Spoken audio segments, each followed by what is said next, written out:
Aloha. Mahalo for attending our Kailua Neighborhood Board June meeting. This meeting is called to order at 7:01.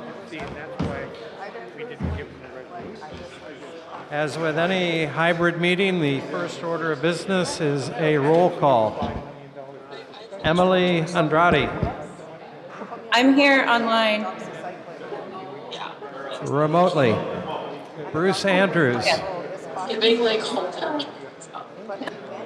Bruce Andrews. Present. Present remotely. Jennifer Barra. Present.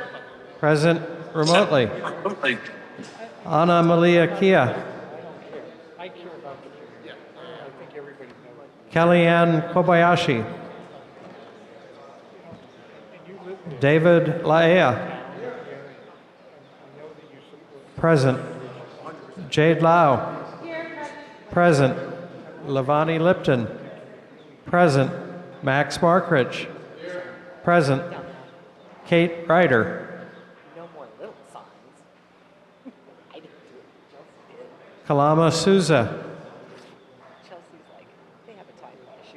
Malai Tomes. Steve Trecker. Present. Jeremy Trexkin. Present. Evan Weber. Gary Weller. Present. John White. Present, Chair. Present remotely. Donna Wong. And I'm here.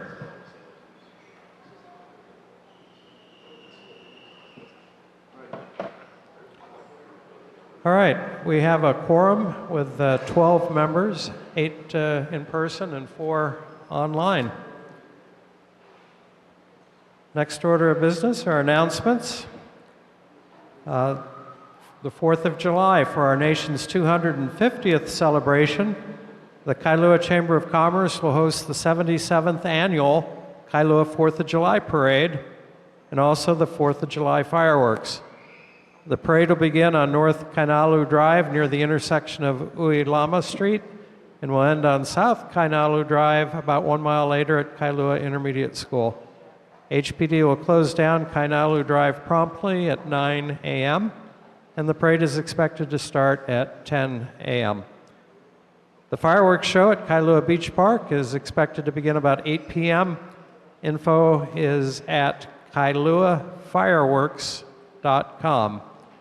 Alexander and Baldwin will sponsor shuttles between the Kailua Town Parking Garage at La Hala Shops and Longs and Kailua Beach Center between 4:30 and 10:30 p.m. at 30-minute intervals.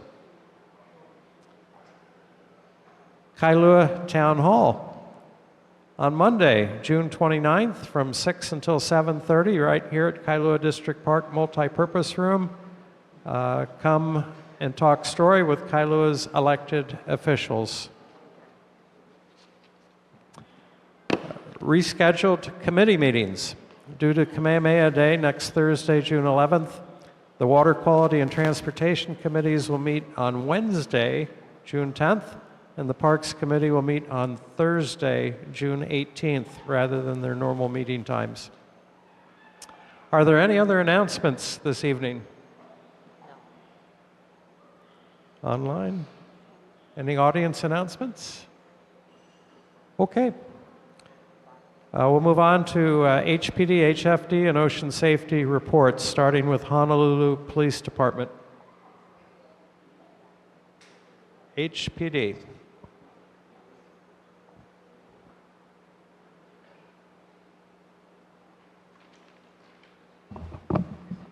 Good evening, board and members of the audience. I'm Lieutenant Sanford Yu. I'll present the stats for May. May, there were 0 motor vehicle thefts compared to 4 the previous month. There were 4 burglaries compared to 1 the previous month. Thefts were at 22 compared to 16 the previous month. Motor vehicle break-ins were at 1 compared to 2 the previous month. And there were 2 robberies compared to 0 the previous month. I have Sergeant Dalkin with me and Corporal Tamashiro. We'll be willing to answer any questions that you have. All right, mahalo. Questions tonight for HPD?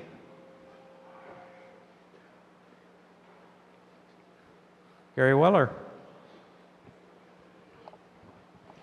Has the governor signed the electric bike bill yet? And when he does sign it, are you going to have enough manpower to enforce the new rules on the electric bicycles? You know the status of the bill? No, he has, to my knowledge, he has not signed the bill yet. Thank you. David Laia. Thank you.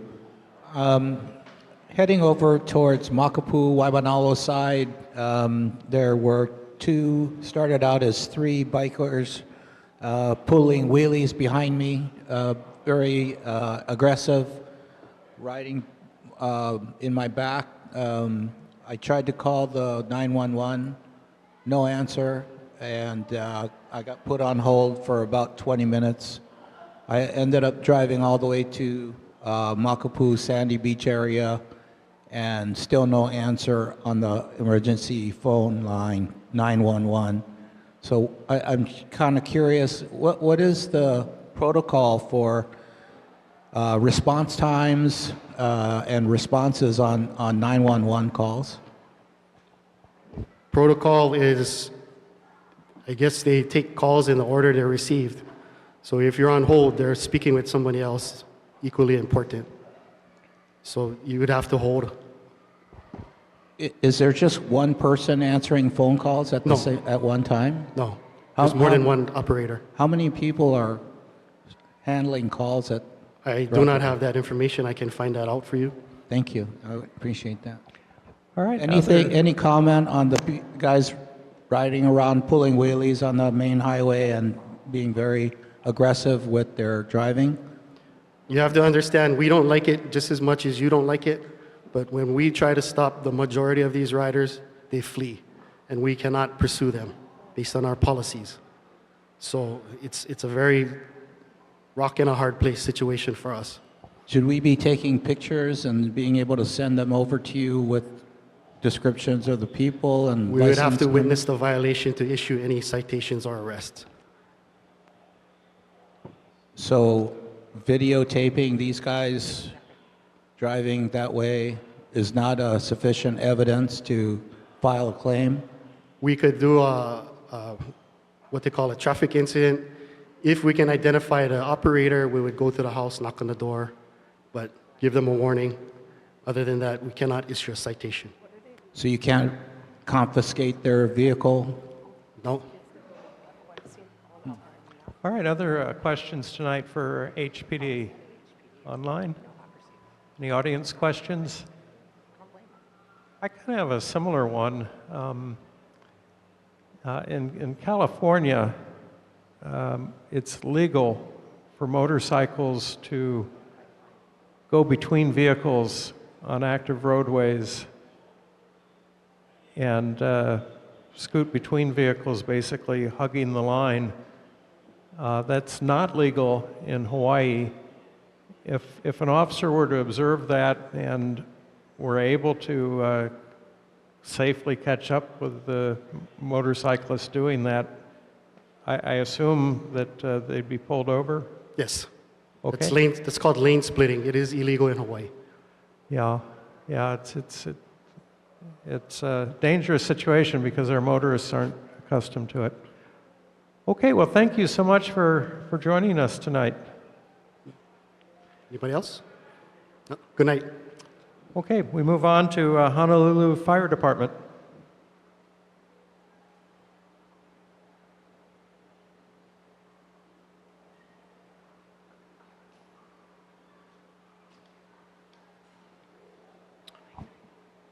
Good evening, Captain Picaro. I have the statistics for May 2026. Fires, structure, 0. Wildland or brush, 2. Nuisance fires, 2. Cooking, 0. Activated alarms, 10. Medical emergencies, 84.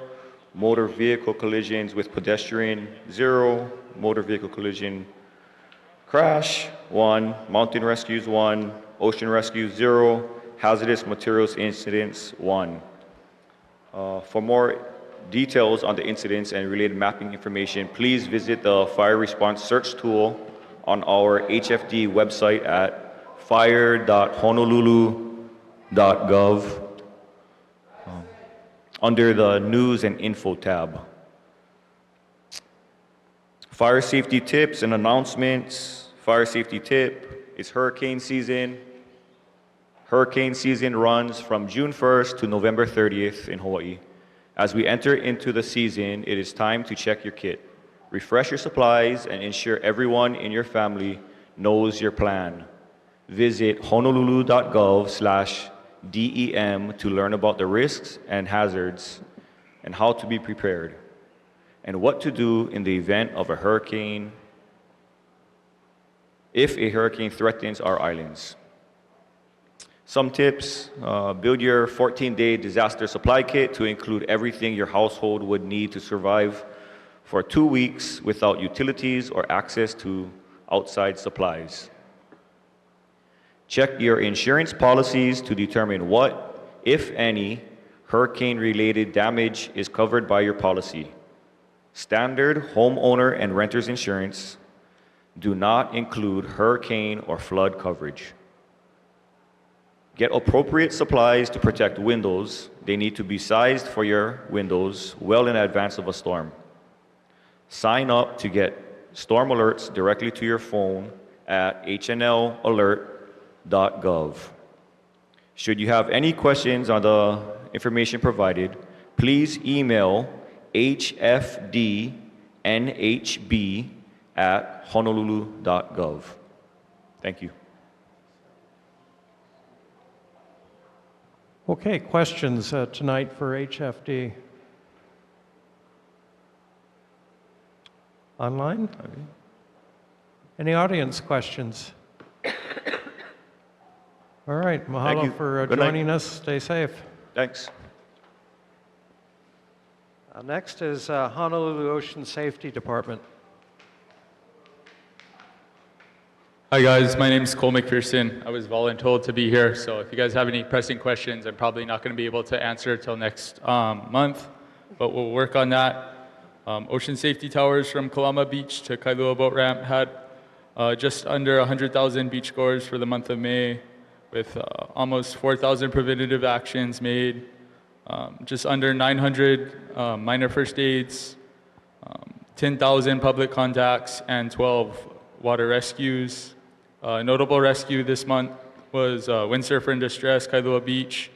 Patient was rescued, brought in by ocean safety personnel after swallowing water. Another notable rescue we had was a man on a floaty outside Lanikai Beach, about 200 yards, brought in by our rescue craft. Any questions? Any questions tonight for ocean safety from the board, online, Yes, sir. from the audience? Sir, if you could use the microphone, please, so it could be recorded.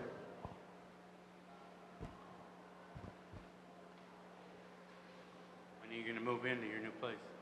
Hopefully soon. Yeah, hopefully soon. You know how that goes. Hopefully by the end of summer. All right, any other questions? All right, thank you for joining us tonight. Awesome. Thank you for having me. Have a good one, guys. All right, next item, board business committee motions. We have one committee motion this evening. This is a motion requesting a traffic signal at Ulupi'i Street and Kalanianiole Highway. Whereas in April 2006, the Olomana Association conducted a poll of Olomana residents, and 119 of 330 households responded. The poll included the question: the Kailua Neighborhood Board voted to approve the installation of a light at the Ulupi'i and Kalanianiole intersection. Do you support installing a traffic light to provide all Olamana residents with a safe way to exit the community, and the results were 100 yes, 19 no, which is 84% in favor. Whereas at the 2026 I Love Kailua Town Party, the Kailua Neighborhood Board survey included, the Olamana community consists of about 1,200 residents and includes Monowilly Elementary School. There are 3 intersections between the community and Kalanianiole Highway. All of them provide difficult challenges leaving the neighborhood during morning rush hour. Would you support installing a traffic signal at the Ulupi'i intersection at Monowilly Elementary School to provide all Olamana residents with a safe way to exit the community? This initiative would also include better traffic signal timing at the Castle Hospital intersection so that the flow from both Waimanalo and Kailua is better balanced with a goal of 1 light cycle to get through in order to increase efficiency. And the results were 170 yes, 27 no, so 86% in support. And whereas by a vote of 18 to 1 on September 4th, 2014, almost 12 years ago, the Kailua Neighborhood Board adopted the following resolution. The Kailua Neighborhood Board requests the State of Hawaii Department of Transportation to expeditiously install an appropriate traffic signal at the intersection of Ulupi'i Street and Kalanianiole Highway. Therefore, be it resolved that the Kailua Neighborhood Board reiterates its request that the State of Hawaii Department of Transportation expeditiously install an appropriate traffic signal at the intersection of Ulupi'i Street and Kalanianiole Highway in order to provide a safe egress for this community of 1,200 residents. Jade Lau, would you like to amplify on the motion?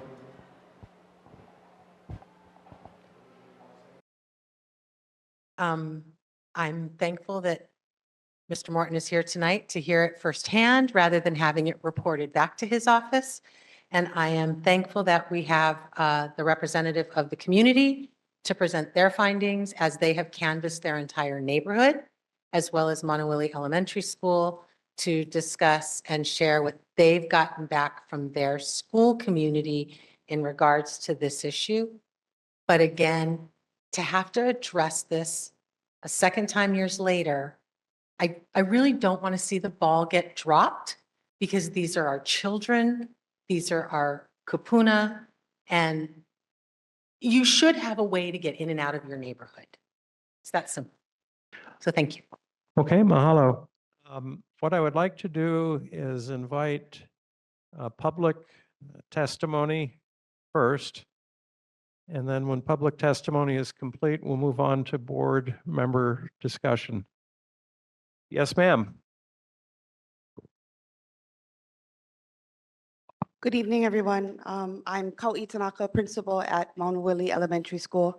Wanted to just share with you guys what I was able to collect from our stakeholders at our school. We are a school of about 363 students. There are 264 families, and including 62 faculty and staff. I was able to survey our stakeholders. We got, from what I just shared, I also included the Olamana School, also Kupa'aina, which is near our elementary school. We did get 78 responses. Of those, there were 7 faculty and staff that voted or responded. There were 41 parents, 26 of our students, grades 3 to 6, and then 2 of our school community partners, like our PTO, SCC, Kupa'aina, and Olomana School also had 2. From that, wanted to let you guys know that one of the questions was, are you in favor of adding a traffic light at Ulupi'i Street and Kalanianaole Highway? And from that, 69.2% voted as yes, where 30.8% voted no. And then they also had a chance to kind of give some comments as to why they were voting the way they were. I'm not necessarily saying for or against, I'm just kind of reiterating what my stakeholders are saying. So one concern insofar as safety and accidents, there have been multiple accidents in the area. my first year as principal at Mauna Willie Elementary School, within the first week of school starting, there were 3 accidents, one including students, our very youngest students, our preschool students, as they were leaving our school. One, a little bit later, even was one of our faculty. And from that, we were able to get the speed humps and things like that as we have right now. So that's one thing that came up insofar as the responses. Another one was current difficulties exiting the neighborhood, which has already been kind of talked about. But many respondents emphasized the difficulty of danger in exiting Olomana neighborhood, particularly when trying to make a left turn toward Pali or cross Kalanianaole Highway, which often necessitates a dangerous U-turn near the Women's Correctional Center and then causes other kind of traffic backups in that area. Another area of concern was traffic congestion and cut through insofar as the neighborhood. So a significant concern is that a new light will exacerbate traffic congestion at Kalanianaole Highway, potentially causing backups past the school and during non-school hours, becoming an excess barrier. One added one was an impact on current traffic flow and existing controls. So some oppose the light, stating that current restrictions in or out have improved safety at the intersection and is fine as is, suggesting a new light would be unnecessary and only further impede traffic. And then also kind of thinking downstream of this, if we were to have the traffic light there, some implications came up as to what are the implications for traffic on Ulupi'i Street when drivers are directed when to exit to the highway from our campus. Further traffic in the Olomana neighborhood. So what might be the implications for traffic in the surrounding community when drivers choose not to wait for the traffic light at Ulupi'i Street and Kalanianaole Highway and then kind of cut through the Olomana neighborhood. So just some things that came up from our stakeholders. Again, I'm not saying necessarily for or against, just wanted to present what my stakeholders said at my school. Thank you very much. Mahalo. Yes, ma'am. Anybody had any questions for her?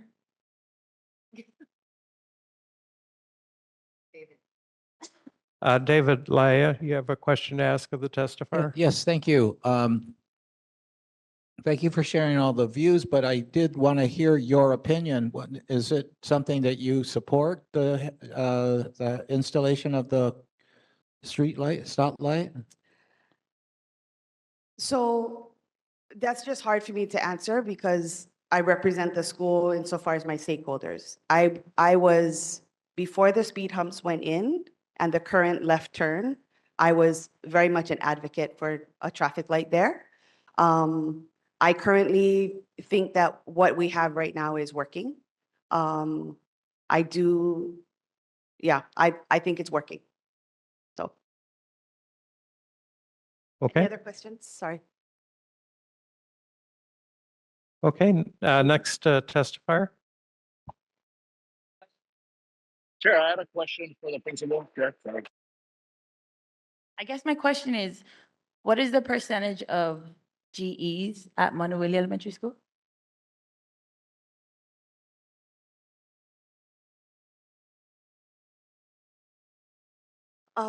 Sorry, I had to confer to make sure that over the years I have the right numbers. We are about 50 to 52% the last 2-3 years.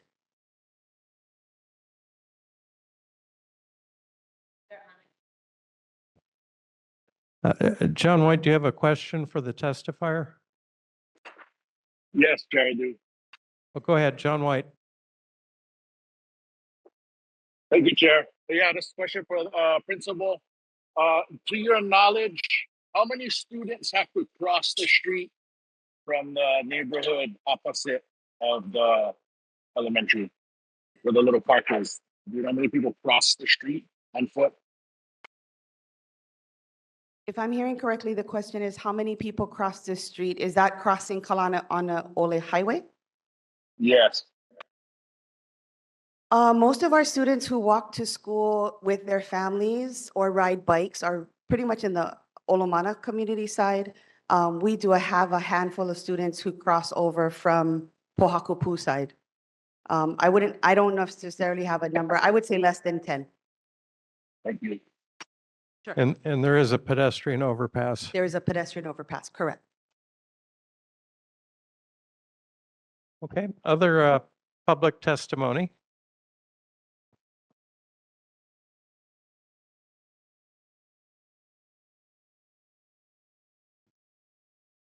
Aloha, Luna Ho'omalu o Kailua, Chair Hicks.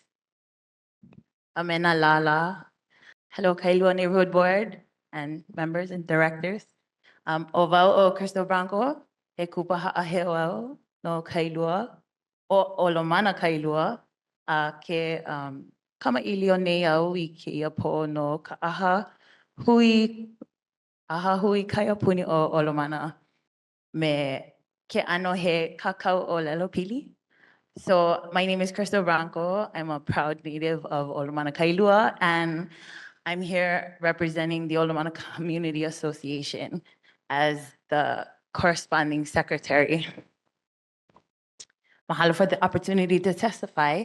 For years, Olomana has been struggling with safety concerns and attempting to enter and exit our community because of increasing traffic volumes. And now it seems like with the increase, the gaps in traffic are even something that is creating challenges to exit our community. So on January 27th, there was at 7 a.m. a really bad T-bone that prompted a lot of chatter. And I think we all felt it because when there's an accident in Kailua, it jams everything up and we're redirected around and it really is hard. So that morning, as I was leaving, I came around because we're diverted around Castle and we saw the whole thing. And from Kailua heading to the Pali, I looked at Olomana and the woman who was T-boned was about 30 feet up from the exit, almost to the bus stop, tipped on her side. And coming up the Pali, I think the speed limit is 35. So I don't know how you hit somebody at 35 and do that much damage. That was on the 27th of January. And that sparked a lot of emails in our community. And one came from Josh. I can't remember his last name, but he actually reached out to Kailua Neighborhood Board as well. And he shared the response. And from that, we learned that Chair Hicks was also T-boned at one of our egress points in Olomana. And you're not the only one, and it's happened a lot. Kawi mentioned it happened right when she started as a principal. We were actually doing CTAP on Ulupuni Street, and that morning there was a really bad accident the day that school started, and then 2 other ones that same week. That's just at Ulupi'i. So we know that we can't get a light at Uluhala, where it seems like it's increasingly dangerous to leave. Some of our, you read the statistics, 119 responses, 100 were yes in support of the traffic safety light.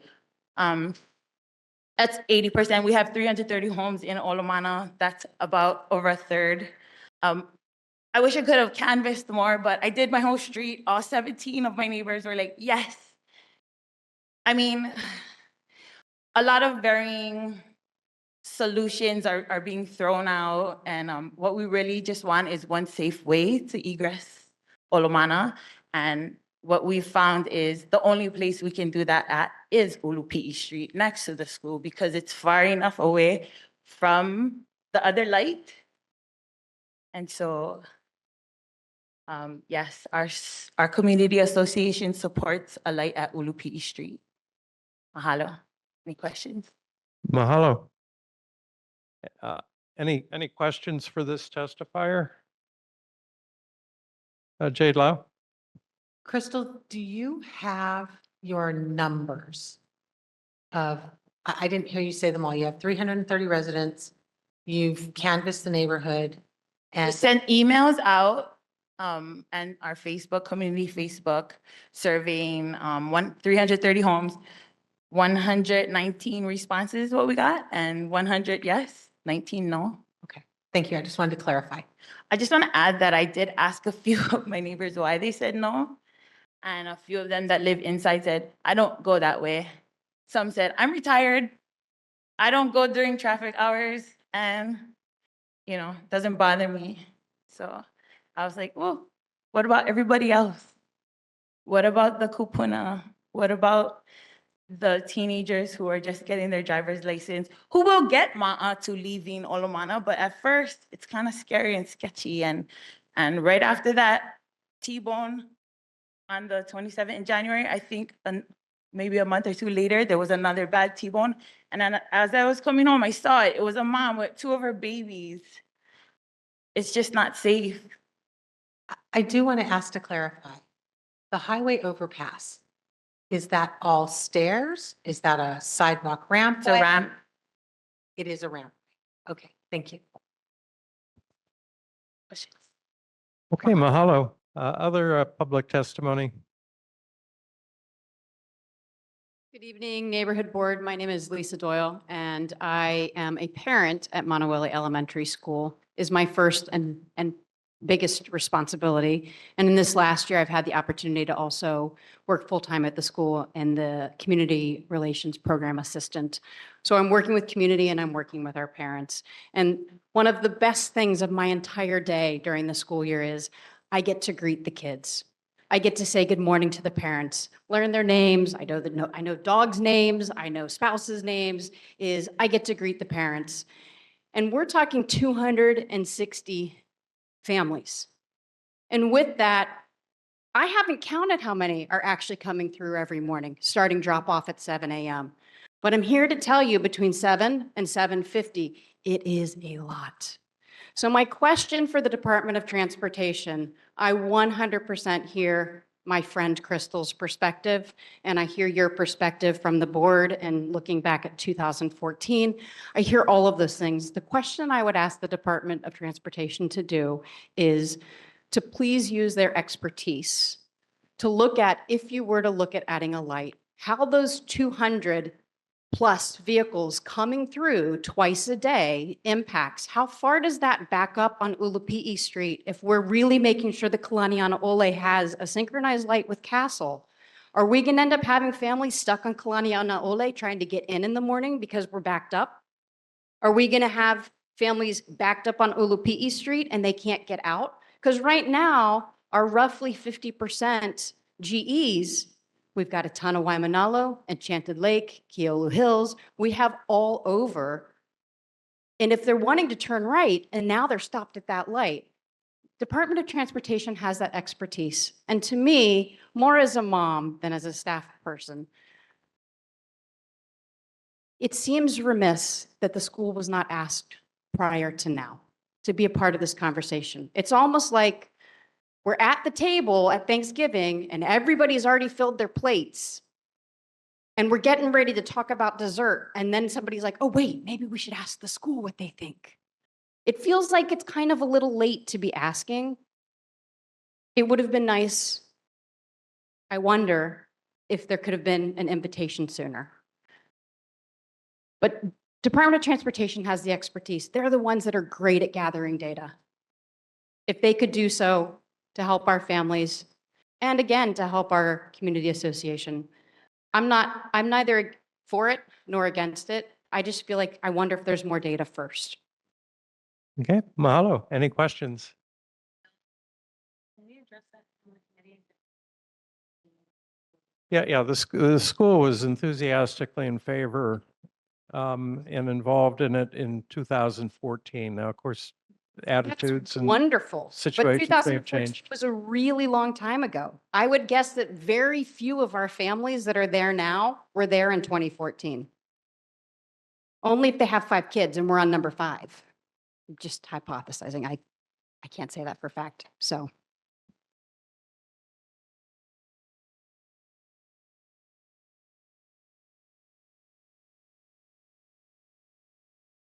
Can I add to that? Yes, go ahead, Krista. I was there in 2014. That was when Mr. Maeda was. I have 6 kids. I'm a mom, a busy mom. And I remember being there. I also remember being there when Chris Lee came and we had a conversation about all of the traffic issues between Kailua High School and Manueli.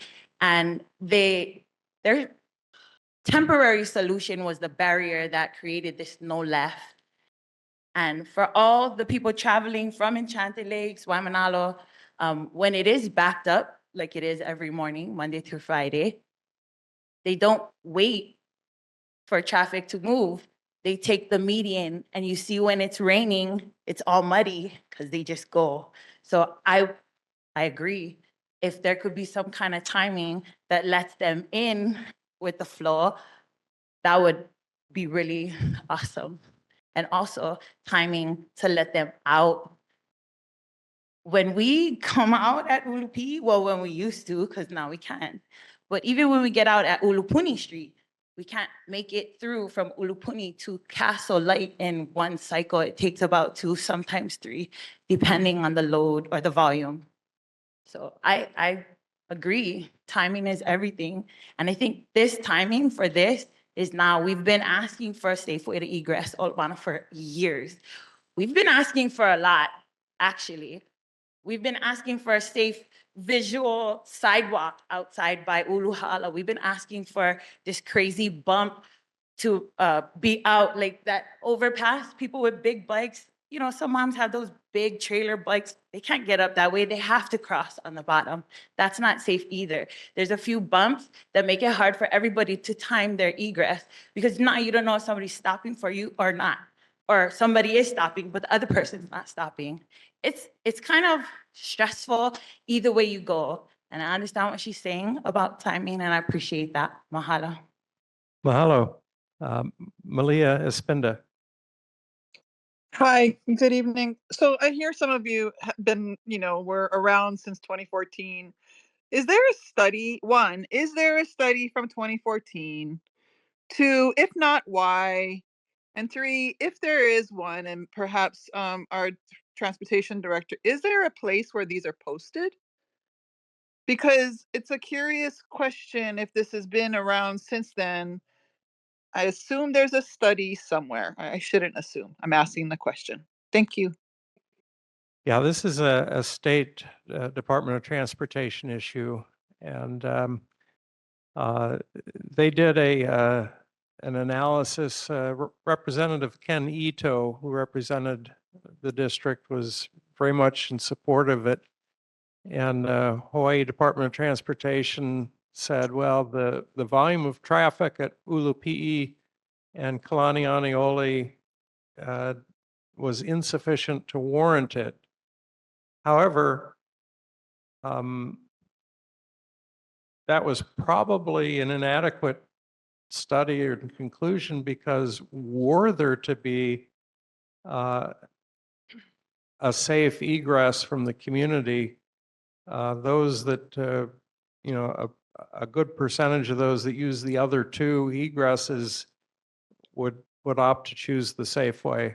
And the state did not share, the detailed results. That's just what they said about 8 years ago.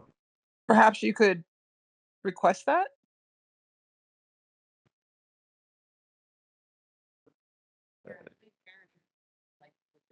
I'm sorry. I believe Aaron has information to share. Yes, Aaron. Good evening. I did share this with the DOT Public Information Officer when I saw the agenda come out. And in my time being at the board the last 3 years, we have talked about this before. So the answer that was provided previously, like you said, Chair Hicks, DOT conducted traffic signal evaluations at the intersection in 2007, 2014, and 2018. So they've done 3 traffic studies. In all 3 studies, like you mentioned, it was determined that the vehicle and pedestrian volumes crossing at the intersection did not meet the indications that a traffic signal would improve the safety or operations at this intersection. In 2024, they reconfigured the intersections to add the speed tables to hopefully make things a little bit safer at that point. They did say they would look if there's any updates on the situation. So they did not get back to me before tonight's meeting, but if I get something tomorrow in my email, I will forward that along. But there have been 3 studies. Again, the last one was rather older in 2018. I don't know if the GE rate was still 50% back then, so maybe it's increased and they could do another study, but that's just my 2 cents right now. Okay, but again, fundamentally, if there were a safe way, it'd be the traffic volume existing at Ulu PE plus, some percentage of the traffic volume at the other 2. And I think what I probably want to ask now is what are the comprehensive list of accidents at those intersections over the last 10 years? Thank you. Gary Weller. Do you know offhand how much this light's going to cost? Do I know offhand what? How much this traffic light would cost? No. I do not. No clue? I have Anyone? clue. I'll offer an answer, Gary. In the state of Hawaii, generally, traffic signals are only installed when there is federal funding to support them. And so then it becomes a priority list for where to do it as federal funding becomes available. So it would be a federal funding issue, the way things operate. In Hawaii Kai, we fought for a traffic light, and the traffic light came in at $250,000. Now, we should ask ourselves a question. Is one child's life worth more than the 250,000, or a family in a car? Or is it more important to have that light done than all the other boondoggles that the state gets involved in, such as a $400 million stadium that we don't need? Thank you. Kellyanne Kobayashi.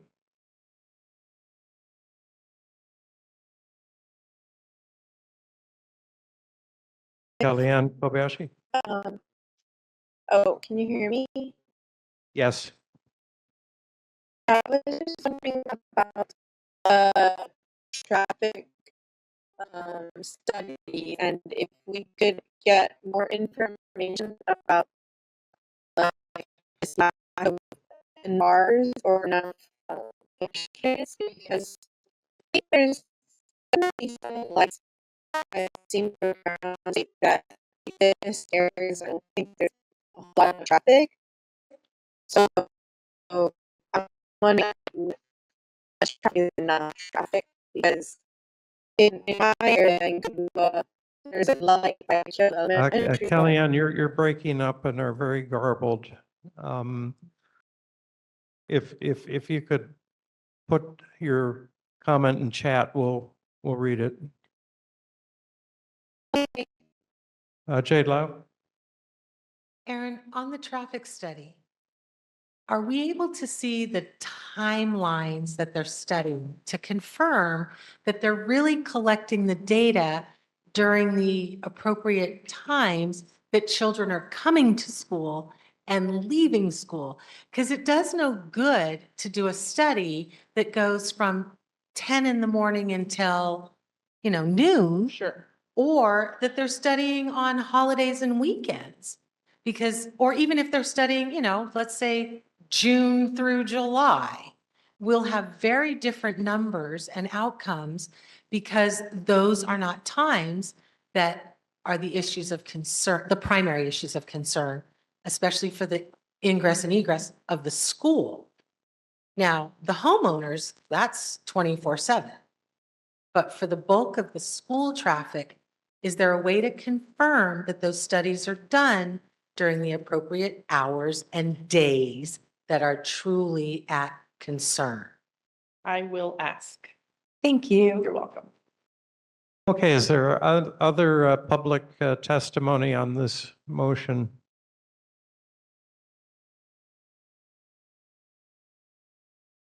Okay, no other. Emily Andrade. Yeah, I was just curious how the timing of the lights gets set up, because if the timing's accurate with the traffic flow, versus not the traffic flow, when there isn't traffic, you would assume that it would work. And I don't know if is that information like added into these studies. Well, you raise a critical point in that historically,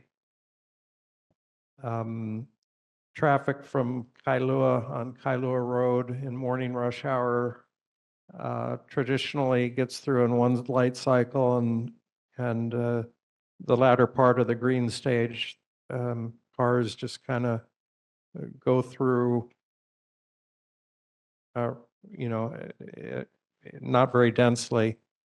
Whereas from the Enchanted Lake, Waimanalo direction, during morning rush hour, historically, it's typically 2 light cycles, sometimes 3 light cycles.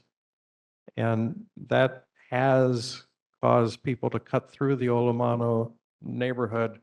So the timing of the traffic signal at Kailua Road and Kalanianiole Highway at Castle is critical to this. And especially since on Kailua Road, there have been 2 newly installed traffic signals about the same distance away on Ualoa Street and Ulumano Drive, basically the 7-Eleven and the one further down. And that changes the dynamic. So getting the Castle Hospital light properly balanced and sequenced so that Kailua traffic during rush hour gets through in one light cycle and Waimanalo traffic gets through in one light cycle is critical to all of this, very much so. Levani Lipton. I just want to surface the obvious because to me, there's 2 issues. One is convenience, one is safety.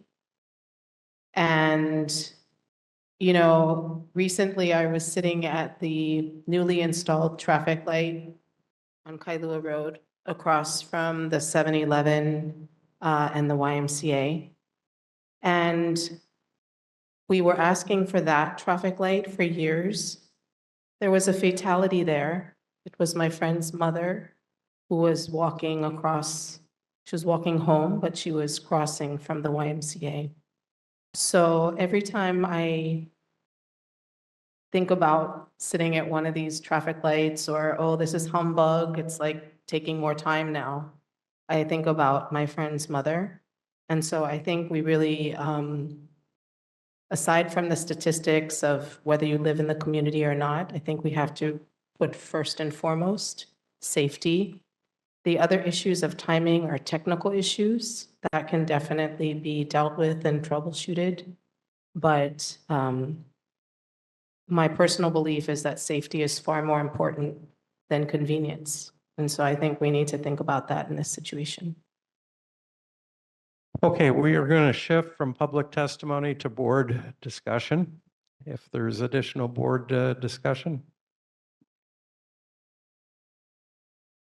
Online.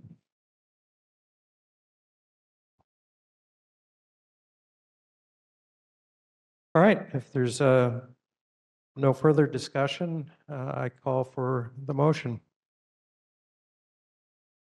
Emily Andrade. Aye. Aye. Aye. Bruce Andrews. Aye. Aye. Jennifer Barra. Aye. Aye. Ana Malia Kia. Aye. Kellyanne Kobayashi. Yes. Aye. David Laea. Yes. Aye. Jade Lau. Aye. Aye. Levani Lipton. Aye. Aye. Max Markrich. Aye. Aye. Kate Ryder. Kalama Souza. Malia Tomes. Steve Trecker. Aye. Jeremy Truskin.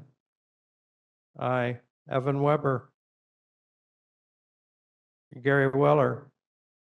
Aye. John White. Aye. Aye.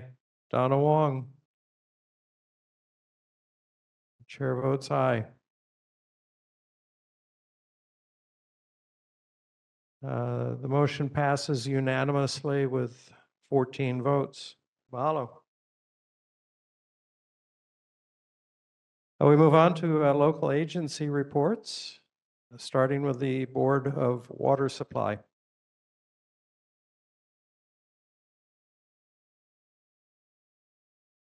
Danny Arnalis, are you online?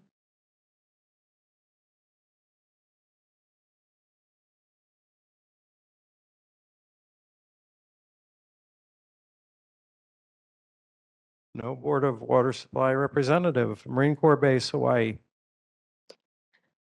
Hi, good evening, Chair Hicks, board and community members. This is Christy Kaluhiva from Marine Corps Base, Hawaii.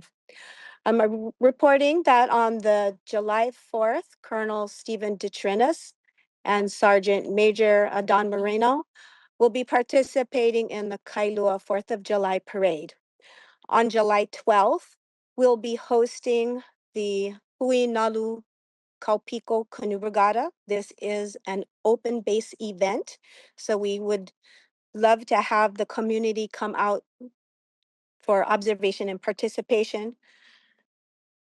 Additionally, we begin RIMPAC at the ending of June, starting through and all the way through the month of July, wrapping up at the beginning of August.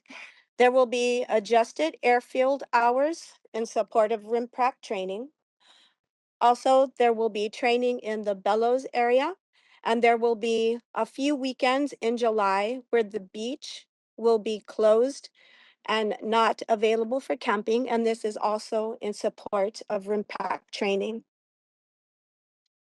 Additionally, I wanted to share with you folks that the Board of Water, Department of Health is seeking public comments on the permit renewal for Marine Corps Base Hawaii Stormwater Management Plan. It will be released on June 24th, and comment deadline is July 24th. I had sent earlier the link for everyone to be able to pull that up and read through that. Again, saying that it's going to be posted on June 24th and the full month and ending in July 24th. And that's all I have for this evening. Mahalo, Christy, and I will add that to our meeting materials. Are there questions for Christy this evening? Lavani Lipton. Hi, Christy. I'm assuming that the request for comments will include the address where we need to send our testimony, because we can cover this in our July water quality meeting. And it's really important that we do so because we focus on stormwater as well as wastewater. So what is the address where we should submit our comments? The address is the Hawaii Department of Health Clean Water Branch, P.O. Box 3378, Honolulu, 96801. Okay, so they want it by snail mail, not by email? There is an email as well.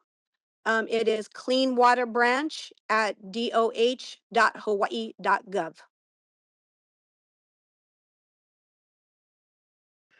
Questions this evening for Marine Corps Base, Hawaii? Jade Lau. Aloha, Christy. Did you share that we have a new base commander? Yes, Colonel Stephen DeTrenis took command May 21st. You will Thank all you. see him during the Kailua parade. Yeah, except we're going to be marching in the parade also, so we might miss each other. Other questions for Christy this evening? online? Any audience questions? Okay, mahalo. Thank you. Next on the agenda, we have a presentation. This is an update on the Lanikai Transportation Management Plan implementation. We have Roger Morton, the director of the city's Department of Transportation Services. Well, thank you. Aloha, board and community. My name is Roger Morton. I'm the Director of Transportation Services for the city. I'm here to talk a little bit about Lanikai, and I have some staff here to assist me. I think many of you know Renee Espial. She's our Complete Streets Administrator. And in the background, driving those slides, is Kelly Akasaki, who is our city's Chief Traffic Engineer. We're going to be talking, I know, just to go over a little history. I know that recently there was a meeting over this, and really it was put to the community, would you like us to go ahead with basically some no parking signs on both streets in Lanikai? Or would you like us to wait until we can do it? Had the money and we could do it all together. Could you change slides, please? So at that meeting, a resident actually came to us. First, I want to acknowledge that we were very successful yesterday at the Honolulu City Council, because the council approved the operating budget, and inside that operating budget is $500,000 for Lanikai improvements. So that money has been secured. But during last meeting, one resident said to one of my staff, gave a plan C that they thought made sense. And we took a look at it. I asked my staff to review it carefully. And what we concluded was it was a good common sense immediate plan. Now, we are going to go full steam ahead on implementing the full plan, but we have an intermediate plan that we think will provide immediate relief to our Lanikai residents who for years have had a hard time getting out. We're all impacted by the hotspot tourism spots that just clog it up. But Lanikai is really a special place because of the lack of access that they have there. What we're planning to do is to break the project up into 2 phases. And in phase 1, and I'll show you diagrams after this. In phase 1, we're planning to install no parking along Mokulua Drive. That will include signage and cross-hatching. I think that'll keep that street clear. And the reason why we're doing that is that the issue for most Lanikai residents was the inability to exit the community. And we think by signing the exit street, that it will provide some immediate relief for our residents there. Phase 2 of our project would be to install no parking signs along Alapapa Drive, and also to widen some of the streets, some of the side streets, and to install one-way traffic with marked parking stalls on those streets. It's the reason for this convoluted way is because technically parking on unimproved shoulders of roadways is not allowed. It is already not allowed. But our HPD really prefers us to sign the streets to make it clear to people that don't know before they would cite somebody to do it. So in order to really have an effective parking plan, we need to sign the street. Can you slide 2, please, Kelly? This just shows the area where we would be installing our no parking zone. As I say, it's on just on Mokulua Drive. It is not on the entrance drive to it. And so it's a partial solution, and we recognize that. Next slide, Kelly.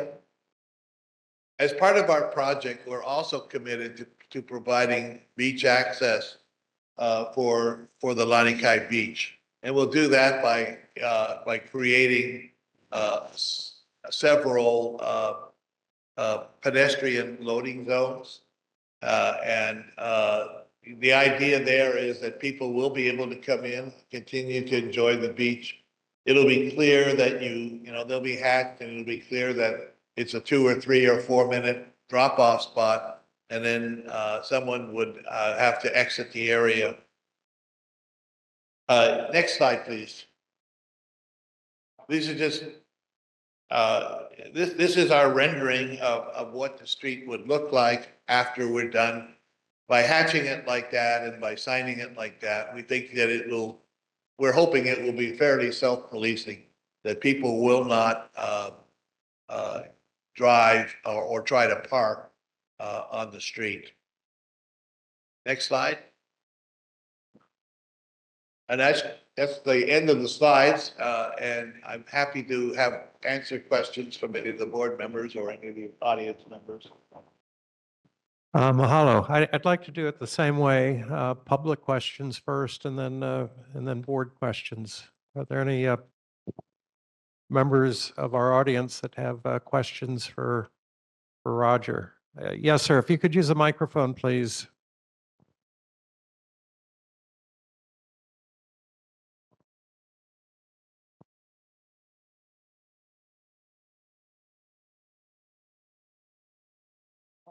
Our real question was, I would just like to be able to see, like, download this or something from somewhere. Is there a way I can get? We put it, I think, Chair Hicks put it on the web for the neighborhood board. So I go to the neighborhood. Yeah, the presentation that actually I think had some additional slides, but it's just more detail on the loading zones is on our meeting materials drive, which is available to everybody. You can see this kind of stuff there. Yeah. And so it's on the Kailua Neighborhood Board website? Because or you have paper? We'll put it on our website. The top of our agenda has the link to it. Oh, okay. At DTS's website. Oh, thanks, because I'm Probably tech challenged. Put it, All right. yeah. All right. We'll put it on our complete streets page on our DTS website. Great. Yeah. That's all I wanted to ask, so I could look at it. Okay, other public questions or comments? What's the time? Well, we're going to do this part as soon as we can. This is a plan is that we try to do this quickly. As to when that actually happens, I mean, city prioritize it. We have a couple of options on the way we do things. We could, I've spoken to the Department of Facility Maintenance about putting the signing up. And I think they're agreeable to do that. That keeps the cost of the project down if we do that. We're also, when it comes to the striping, we're not really happy with the DFM striping because they use lousy paint, and it just gets obscured too quickly. So we're looking to trying to do a little bit better job on the striping. You want to? The signage is very simple for us to do, right? You just kind of stick a signpost in the ground, and we do have a couple options, and we have funding, thanks to council member. The loading zones do require some additional paving. And so we think we probably have to at least consult with the State Historic Preservation Division. So the funding is good for 1 year. It lapses in a year, basically. So we'll get right on contracting it and the design of it. But it is possible, it could take a little longer to do some of the loading zones while we just make sure we check our regulatory boxes. But it's local funding, so it shouldn't be too complicated. All right, board member questions. Jade Lau. Less of a question, more of a thank you, thank you, thank you. This has been a long adventure for this neighborhood board and the Lanikai community. And I am so appreciative to see it come to fruition. Esther, thank you for fighting for our funding. Roger, thank you for getting this in action. I know there are people who are not happy, but the community that lives there daily is very thankful and appreciative. So again, thank you. All right, Kellyanne Kobayashi. And Kelly, if you can try to speak, and if not, we'll read it out of chat. Yeah, is it better with my camera off? Okay, we hear you. I was just wondering, so at the last presentation, there was discussion that if we put no parking signs along those streets, Mokulua and Alapapa, then people won't have anywhere to go without fixing the side streets. And so is there still that concern now if we just put the no parking, even though it's only on half, on just on Mokulua, like where are those folks supposed to park? I guess the question, the contention was if we did both streets, it would create overflow, it would do other things like that. And we think that this is an immediate solution that'll have minimum impacts on the overall community, except that it'll give relief to the residents of Lanikai to be able to get out of the community without undue delay. So it is something that we will monitor very closely. We're going to implement it, and then we will measure what how well it works and whether there are other impacts that are occurring. But from as I said earlier, it seems to be a common sense solution, and something that we can do faster than the entire project. We want to do that first. Yeah, I think I'm just kind of concerned that we aren't thinking about the impacts like in advance, and if there's ways we could maybe help to mitigate that. I think a lot of us learned for the first time that parking on unimproved sidewalks was actually not allowed. And so people are going to learn that, and then they're really just probably going to find other unimproved sidewalks in other parts of the nearby by the beach to park on, which will, cause the same similar problems to those communities right outside. So I don't know if there's things we do to mitigate that. I think anytime we're getting parking somewhere a lot ago, there's going to be problems. So, yeah. Okay, David Laya. First of all, thank you for coming out here and facing the crowd. Appreciate it. I understand now that parking in unimproved areas is not allowed. However, I know of many places where people park in unimproved areas. But my question is, how many, if you were to take those unimproved areas and actually improve them and actually have public parking, how many public parking spots would you end up creating in that Lanikai area? Well, that's a much bigger project, obviously, to widen the road, and we just don't really, we don't plan to do that, don't have a plan to do it. How many parking stalls could that, depends whether they're marked or whether they're unmarked. If we mark stalls, it usually takes about 20% less parking spots because of the nature of parking, but I don't have the information, but we're not contemplating widening the road in any case.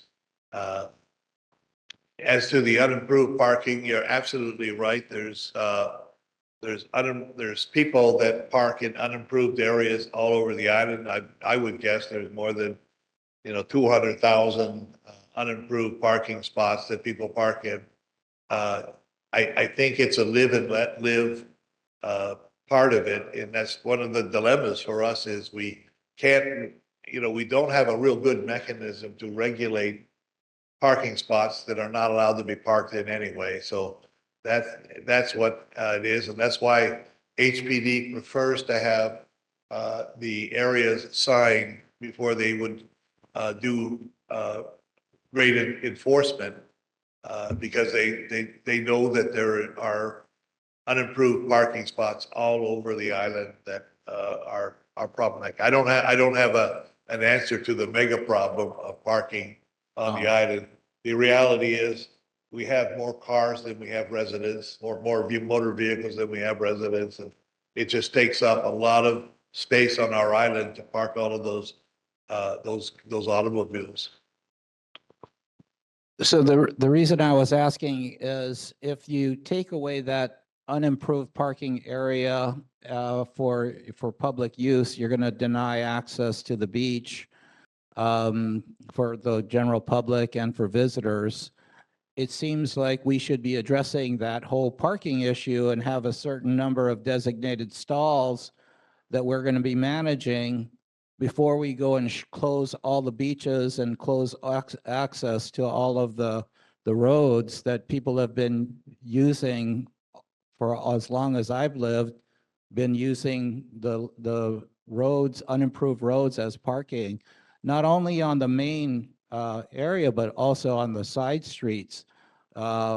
People have come forward and shared with us that the side streets are being used by the residents they put rocks and they plant trees and they plant bushes to extend their property line, and people aren't able to park there. So we're taking away access to the beach essentially and access to parking when we implement this plan. So It's one reason why we were sensitive to beach access for sure. And it's one reason why we put in our plan before we came out here, a number of basically passenger loading zones. You can drop off your family and all of your beach furniture and everything in that, but you do have to find another parking.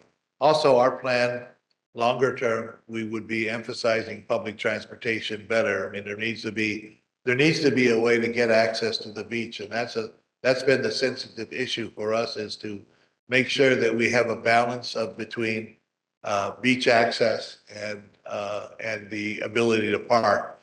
I think that the parking, just the congestion and the parking has come to a point where something needs to be done. I don't have a better solution. Maybe there's a solution longer term. So is it within your jurisdiction to improve the parking areas? Yes. It is? Okay. It just seems like that would be the logical choice, is improve the parking areas for people to continue to have access, and you can still shut down the road, but give them the access, give the parking, not just a loading zone. I just want to clarify that phase 2, the side street changes, what we're planning to do, several of those streets, we don't have the details tonight, but are 16 feet wide. That's 16 feet of pavement. There are, there's already one road, I think it's Kailua, maybe, that has the one-way pattern, and then there's parking on one side with a stripe.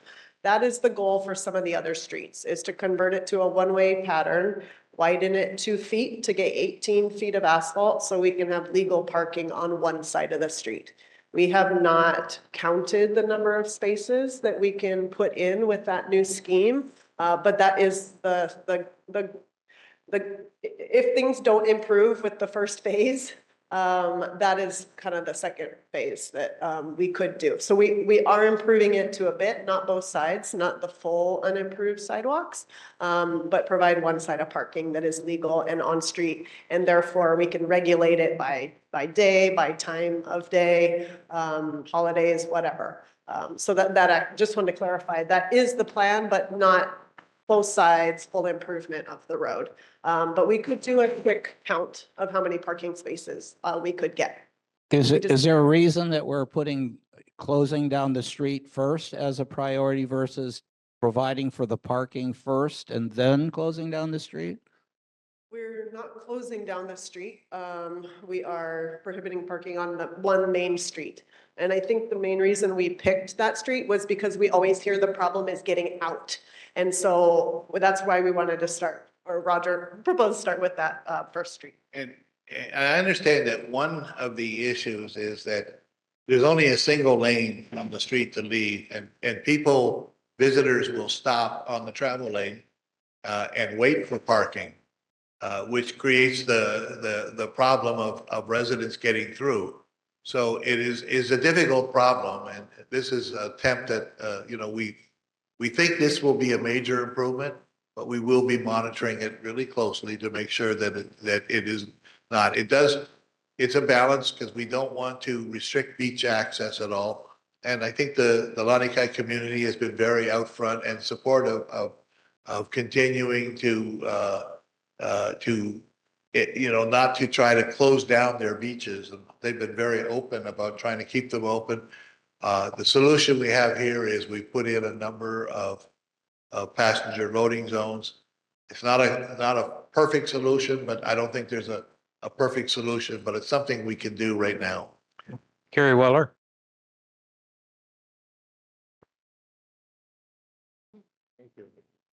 I have a few questions. A no parking sign, what does it actually mean? In this context, it means that you can be cited for parking. Okay. It is not a tow-away zone. Yeah. So I park where the sign says no parking, I get a ticket. You'll get a ticket, but we also, the reason why we're cross-hatching is to sort of create this psychological barrier too, that you can't park in a crosshatch. I get it that not everybody would. I get it that if you're on vacation from someplace, a $35 parking ticket is not, that in and of itself is not going to, stop you from doing something bad. And some people will probably break the rule, but most people will be honest. So I see around town a sign that says no parking, tow away zone. What's the difference between a no parking sign and a sign that says no parking, tow away zone? Well, that's a large difference because in a no parking tow away zone, your car will be towed. However, there are criteria for where we do tow away zones, and this is not including this type of street. So, it's not to say, I mean, we're the community, we're the people, we have our elected representatives here. So, what could we do in the future? Who knows? But the way we have our ordinance set up right now, that we have criteria for where where tow away zones would be, and this is not one of them. The reason I asked those two questions is I've sat here for many, many, many, many years, and I learned that the unimproved sidewalk you're not allowed to park on, and that also is a ticketable offense. It is. So what are we accomplishing here by just putting up a no parking sign? Well, making it more legal for the police not to do their work? Or is it, maybe we should put up a no parking tow away zone and just tow the cars? Because I tell you, most people, you tow their car and it's got to go out to Campbell Industrial Park, they're never going to do that again because you're looking at like $500-600 to get your car back. And then if you're a lot of people, your car may not be registered or safety checked. And if it goes out to that tow yard, guess what? You can't get your car out, period. That penalty seems to me to be the kind of justice we need in Lanikai, because just officers giving tickets again, that's been going on for 30 years. Well, we'll try this and we'll see how it works. Our staff thinks it will provide some immediate, thing. Again, the problem has been the inability of Lanikai residents to exit the community. That's what we're focused on is that. If we have a whole bunch of people that park illegally and do the same thing as it is today, then it will be a failure. But we don't think it will be. Okay, Max Markich. Yeah, thanks. I'm glad to see you guys are going to do something. I have to admit, I find it a little frustrating that DTS came, asked us, would you like A or B? We talked about it at length over months, way too much. It went on and on. And now you're going to come and do something different that was common sense that you discovered. Nonetheless, I'm glad you're doing something that is what it is. With this, what you're going to do in your slides, on the last slide, you had that rendering. Can you just clarify that with the loading zone, it looks kind of like the paint that is the sidewalk is now in that image still. Is that going to remain a sidewalk and a bike path, or is it going to disappear and the road's going to be shifted out? Or is the bike lane staying the same? Bike lane staying the same. Okay, and the rest of the plan is still going to happen. The bike, and all that is fine. Still, you're still going to go forward with the plan. Otherwise, so the rest of the plan is still going to happen that you had initially put out. So the bike parking, the increased bus, right? I think I'm in accord with you, but I have a little bit of a hard time understanding the question. See, bike racks and increased frequency of the bus. In the study you had done with all of the other options. Well, I mean, these our transit people are looking at putting in more service. What I would love if I could figure out a way to get the private sector to put in some type of paid shuttle that would provide parking on the Kailua side somewhere, and maybe that. But we are committed to putting in more service.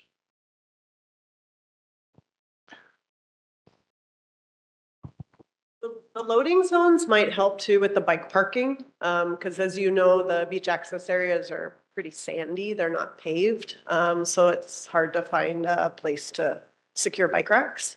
So if that's something that, the board wants us to prioritize, the loading zones might actually help with that. So we can look into that too. That's cheaper than more bus service. Okay, we're going to go on to some of the public questions, but I'd like to just follow up on a couple of the board comments quickly.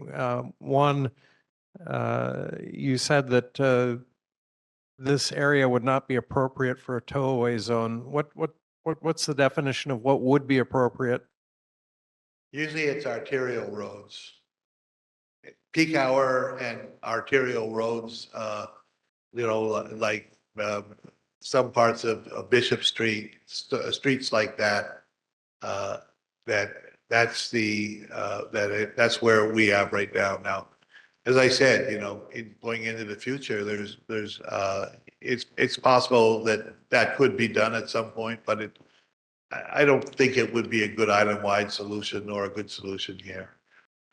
Also, you mentioned a $35 parking ticket is an insufficient deterrent, but isn't it true that that the parking fine amount varies from place to place? And couldn't, for example, the fine for no parking here be, say, $250, which would be more of a deterrent? And who would make that decision? That decision is most of that is done by the state in setting up the citation rates. I think the city has some ability to do that as well. But no, those are what I think is, who sets the citation rates. I think we can. Yeah. Yeah, I think in certain areas, there's a higher fine for parking violations, and if that is an available tool, why not use it? Yeah, I think there may be certain circumstances where parking in a particular area may be higher. Are you aware, Renee, of other places like that? Maybe we have some. I just wanted to say, I wanted to chime in that $35 is definitely insufficient. When there is no parking on the bike lane, people would just park there. And I would say, hey, you know what? You can't park there. You're going to get a ticket. And they would say, how much is it? And $35, oh, that's cheaper than Waikiki. So before I was ever thinking about running for office, I worked with Chris Lee, and we had the fine change statewide for bike lanes from $35 to $200. And that has been a good deterrent. So maybe we have to go through some sort of legal process for if these can be called some special zone that we could identify and give it a rate that is meaningful. And that can be done, whether it's through city or state. I'm not sure which one is the best vehicle for doing that.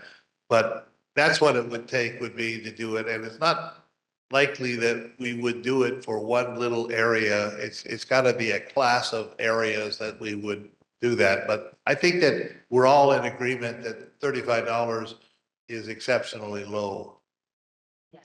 Okay, I see there are more public questions, and then I know there Chair, I are have a more board question. questions as well. So let's do the public questions Sure. first. Go ahead. Chair, Bill.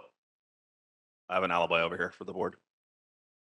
Yes, good evening. My name is Alex Gutierrez. I live at the end of the Lanikai Loop. And I wanted to respond to the gentleman here about the restriction of the beach. I don't think this project is anything about restriction of access to the beach. And I want to tell you what's happened in the last 3 months. The neighbor in front of me fell from the roof. It took 45 minutes for the ambulance to arrive. His foot was twisted the other way. He was in terrible pain, and 45 minutes for the ambulance to reach him. Just 1 week later, again, very close to where I live, the wall on a construction house on the Lanipo beach access falls, and it falls on top of 3 workers there.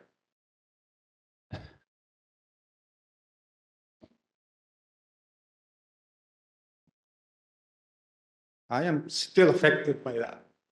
I was the first one to arrive at the site. I called 911. I said we needed the fire department and the ambulance. And so they connected me with the ambulance service, and they said they were sending somebody immediately. I asked for 3 ambulances. And then I had to call again, call the fire department, because for some reason, you have to make 2 calls to 800 number to get both services. It turns out that the wall was trapping the 3 individuals. We were removing the bricks with our hands. It took, I don't know, when you're in that situation, it's hard to know how long it takes, but it took probably more than 30 minutes for the first emergency responders to arrive. Of the 3 men that were buried, we got the 3 of them out with our bare hands. One, Salvador, died in front of me right there because the ambulance service did not arrive on time. Why does it take 30, 45 minutes for the emergency service to arrive? It can't be. This is not about restricting access to the beach. This is about safety. The unique geographical characteristics of Lanikai are what they are. We didn't create them. It's a trap. It needs to be able to access in and access out easily. So I beg you, please understand, we need this, and we thank Mr. Morton and the Department of Transportation and all of you and the board that have supported this to make this happen as soon as possible, because how many more lives are we going to lose with this? I have met Salvador's wife and his 2 kids, and they are missing their father. And I'm still affected. Every time I walk down that path, which I can't right now, but I've gone to check, it affects me. Why did it have to be there standing, watching this guy, faint away in front of my eyes because emergency vehicles could not reach him? Thank you. I'm sorry for being so blunt, but it's about safety. No, that tragedy touched the whole community. The tragedy touched the whole community, and thank you for your efforts immediately on the scene. And that underscores the importance of emergency response. Jeremy Truskin. I don't know if we're going to take board questions after community questions, or did we do that prior to? I'm not aware of any more community questions, but there are 3 more board questions. Go ahead. Yeah, I remember this was a hot topic a couple months ago, where the DHS came with a proposal, whether the community wanted to enforce the no parking ban immediately or wait to do it all at once. We had 3 meetings where we discussed this in length. And then after the vote, it was determined that we wanted to do, the community or the board recommended that we do it all at one time.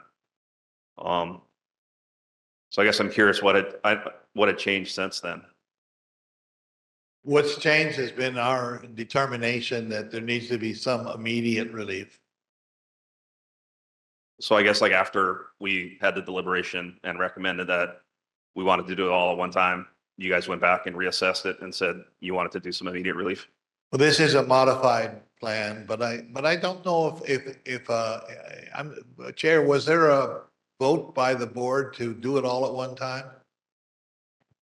Essentially, yes. At the December DTS presentation of the plan and the implementation, one question that DTS asked of the board and the community was, we have an opportunity to put no parking signs on the entire loop in 2026 immediately.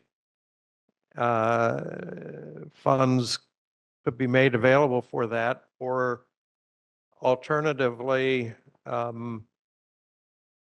do it as part of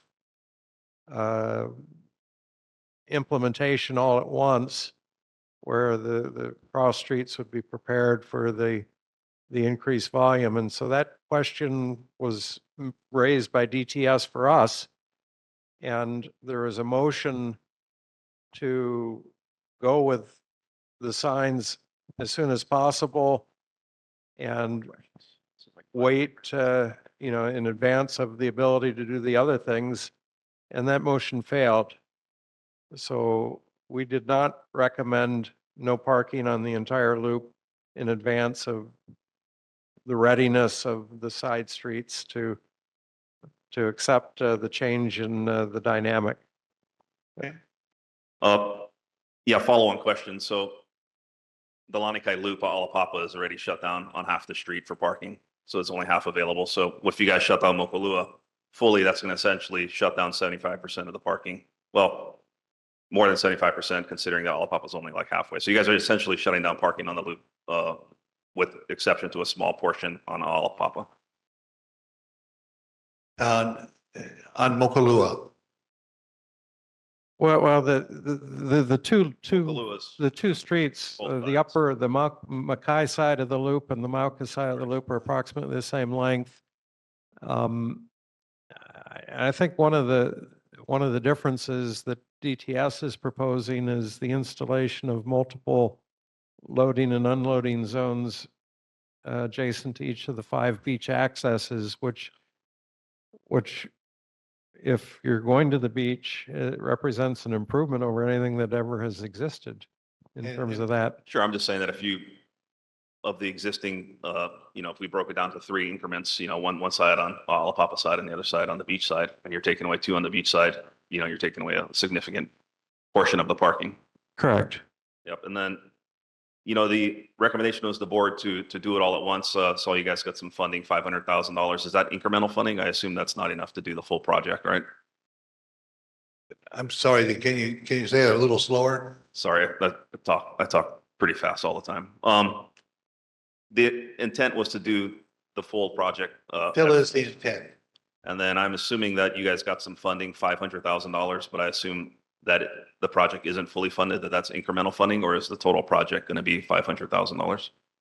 It will certainly get us to where we have a design, and we will try to, when we get the design, we'll be able to cost it out a little bit better.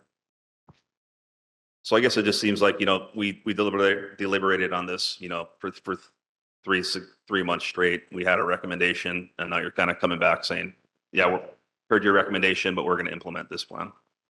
Well, we came out with a third option, and that third option tried to balance the concerns of the pro and the con of the last board meeting.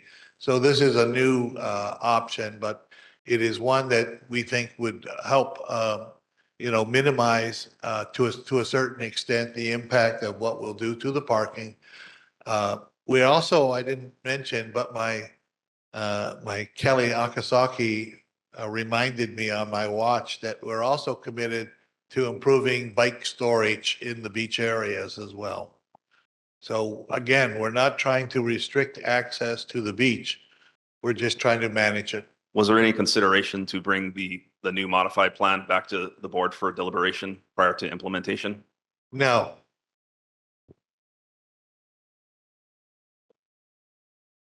Sure. The side street improvements, I think as Roger said, we're trying to get something in as quickly as possible. The side street improvements are more significant. There are many, many property owners' driveways, to deal with. There are, like we said, there are rocks and there are plants and all kinds of things that are in the area that is planned for pavement widening. So I think we saw, we may not have all the money to do it all in the first year, but just knowing the regulatory framework that we work in, we thought there was a possibility of it taking longer than the community has the patience or tolerance for. And there's also a risk that we lose some of the money. If we don't get the plans out to bid fast enough, the money will lapse in 1 year. So I think that's part of it, is just trying to, we can still advance that and maybe get some of it done. But if we held it all together, there's always a risk that we lose all the money and nothing gets done for a period of time. So I just want you to maybe appreciate saying something and then actually getting it approved, getting it designed, getting it built, getting buy-in.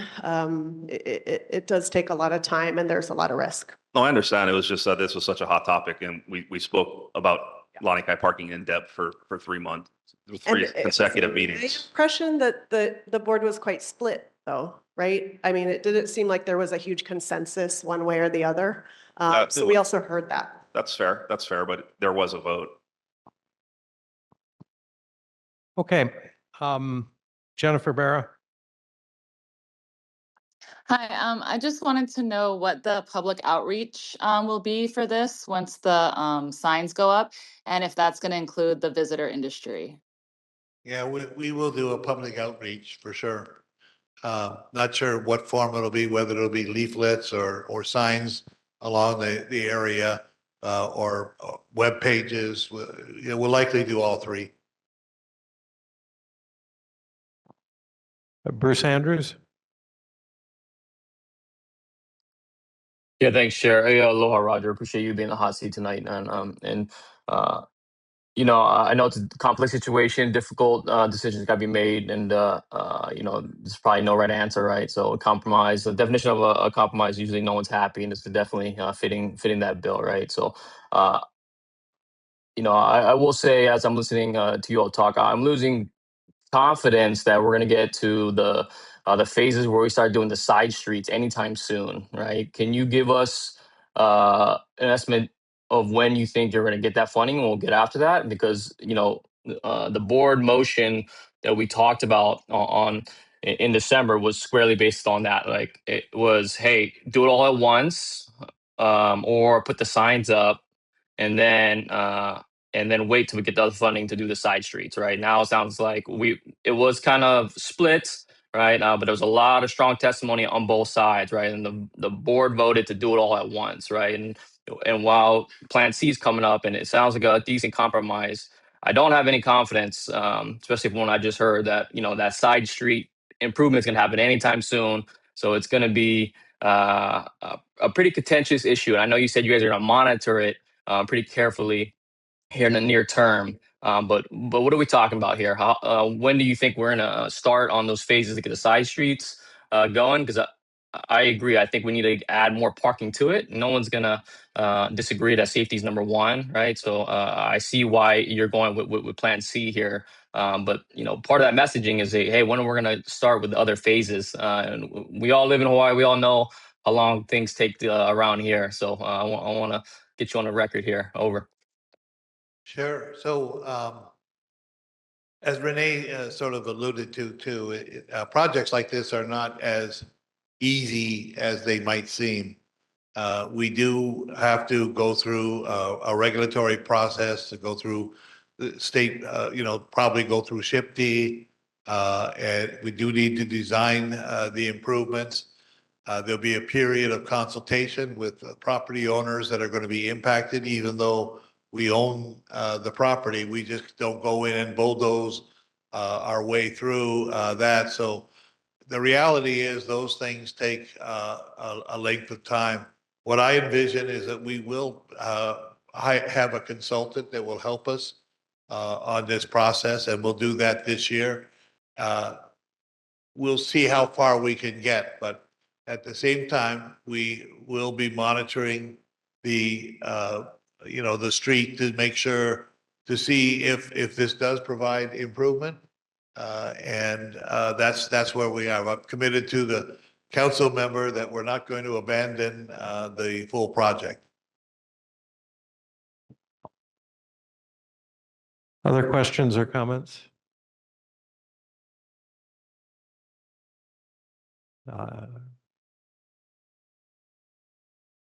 Okay, briefly, David Laya.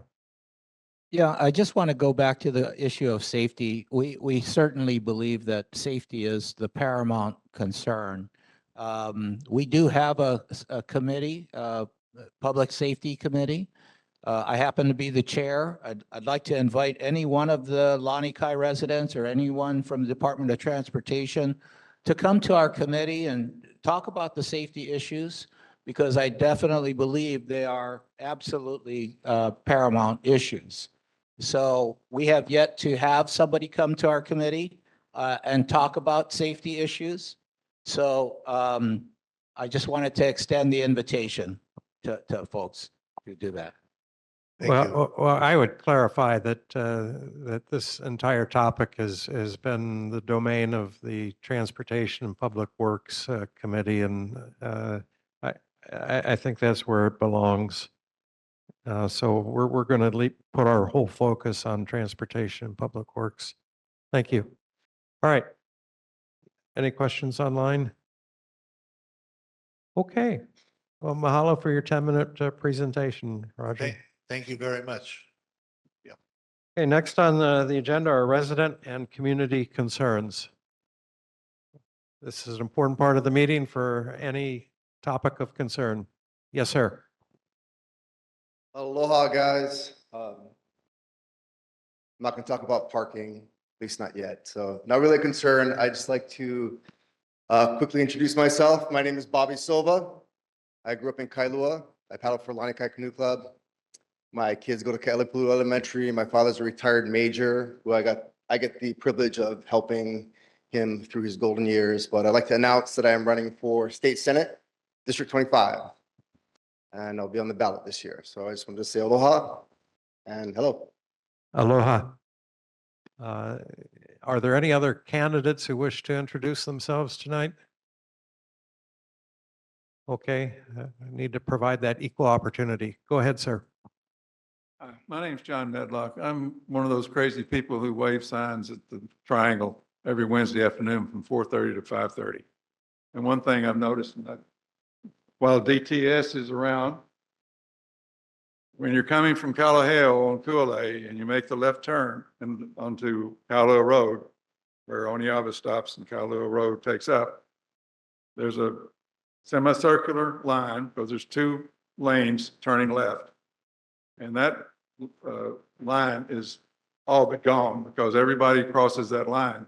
I've seen so many near misses and I think actually one side-by-side type where both drivers just kept going. Really needs to be repainted and ideally it should be yellow and very prominent. And just a quick note, you're not going to pick up many parking spaces on the unimproved because it's not wide enough. I walk that all the time. I'm extremely familiar. Kelly Aksaki, are you still online? I am still online, so I got that, and we will make a work order, and if it does need to be restriped, we will send it to DFM. Okay, mahalo. Cindy Turner? Okay. Can you all hear me? Yeah. Okay. So aloha, I'm Cindy, a lifelong resident of Kailua, and I am here to say congratulations to the Kailua Neighborhood Board. In particular, Lavani Lipton's Water Quality Committee on 2 big wins on 2 big projects that this board has been advocating for over a decade. The first is funding obtained by our great representative, Lisa Martin. Thank you, for the stream flow restoration project at Kauinui Stream. The second funding is for a mangrove removal project in city-managed portions of lower Kauinui Stream and Kaelipulu Stream from the ocean on up to Kaelipulu Pond. So this project is out for RFPs now.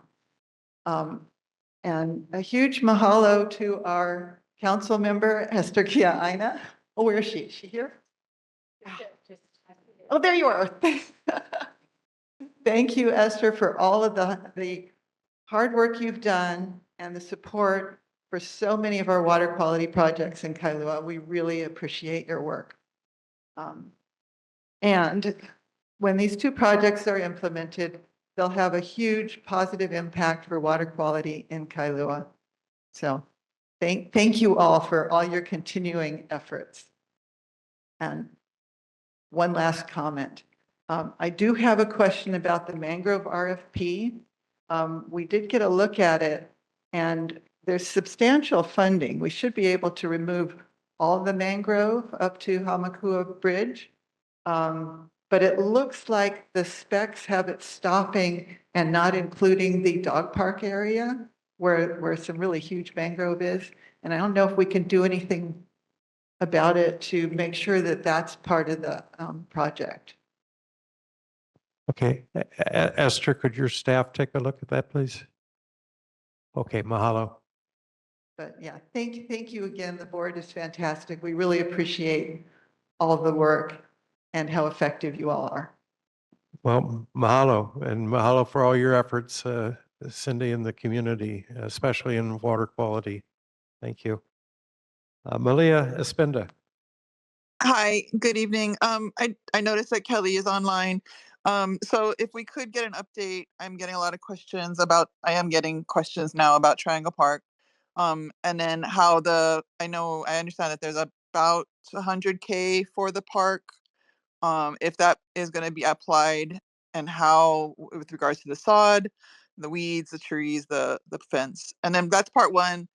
Part 2, I also have seen that legislators secured money for a public library, and this is my request that there is community engagement and a facility plan towards implementation of however they're thinking that money will be used. Thank you. Mahalo. Kelly, did you get the first part of that on Triangle Park? I did. So yes, we walked the area today with the contractor, the inspector, and the designer. It still needs work. It's green. It's not, it's maybe 60% covered. We're still doing some work on the seeding. I do want them to do more watering and more seeding of the area, but it's been, I believe, 2 months from when we first seeded it. And maybe about 60%. Yeah. So we're still not there yet.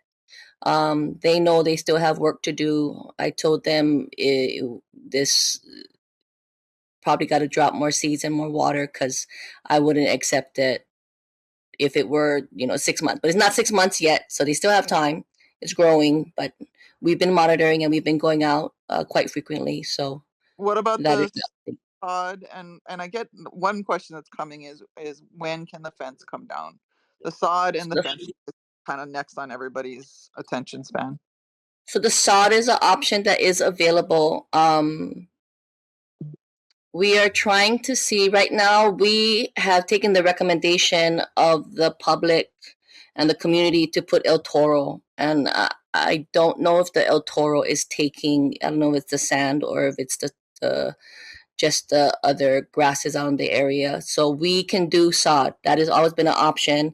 We are trying to see if we can get it in to fill a little more in the next couple months. And if not, sod is always an option and it can be dropped down and then it's fully established. The only thing is that the sod would have to take.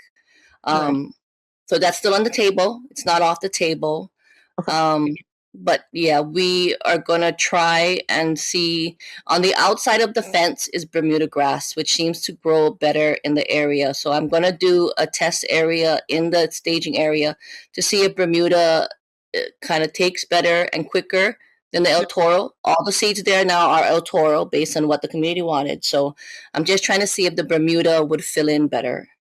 And then yeah, so we still have options. We're still watching it. And as long as we're using the funds for that park, Mahalo. Yes, thank you. Lauren Ray. Hi, I don't really have a concern, but I just want to go ahead and introduce myself. So I'm Lauren Ray. I'm with the Red Hill Registry.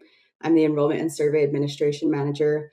We are aware that there are a lot of military families in the Kailua neighborhoods. I myself grew up on the windward side of Oahu, but we are open for enrollment. So I just want to give a shout out to the registry. And we are also right now seeking feedback from the community on our surveys, the enrollment process, and we're also conducting focus groups. So that will all be on our website, redhillregistry.org. And I'll put my email in the chat if anybody has any questions.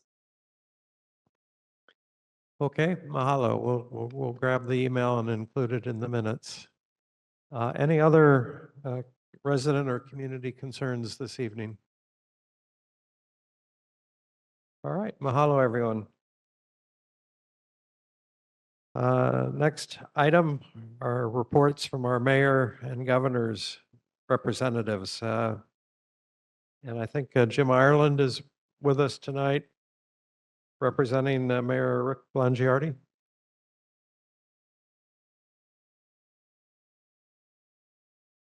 Or Shane Enright. Jim Ireland, go ahead.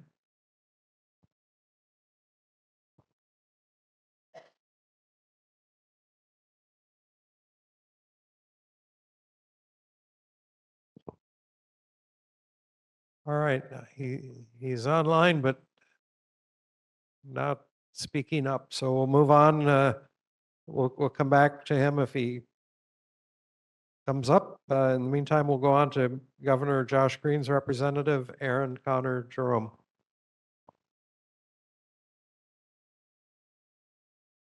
Okay, good evening again. There was a lot of questions for the state last month, so I have a lot of answers. I'll try to be brief, make sure I can get them out to you all. There was a question about for DLNR, about the Lani Kai pillbox plan project. The Lani Kai maintenance project went out to available funds. DOFA is currently working to revise the scope of the project and is hopeful to begin construction in 4 to 6 months, but that's a flexible timeline with many factors impacting it. The trail will be closed during construction, and they're working on developing a reservation system similar to Diamond Head. Plans to go live in the next 6 months, but it may be delayed until after the construction is complete. No sense start a reservation system when there's no hike to go on. The shuttle project may be addressed later depending on how the current improvements and the reservation system affect the area in Lani Kai. There was a question about the military land leases for DLNR. I received a lengthy response, David, and I emailed that to the chair, so it was included in the meeting materials. I'm not going to read it tonight because it was too long, but it's online for you to read when you have time.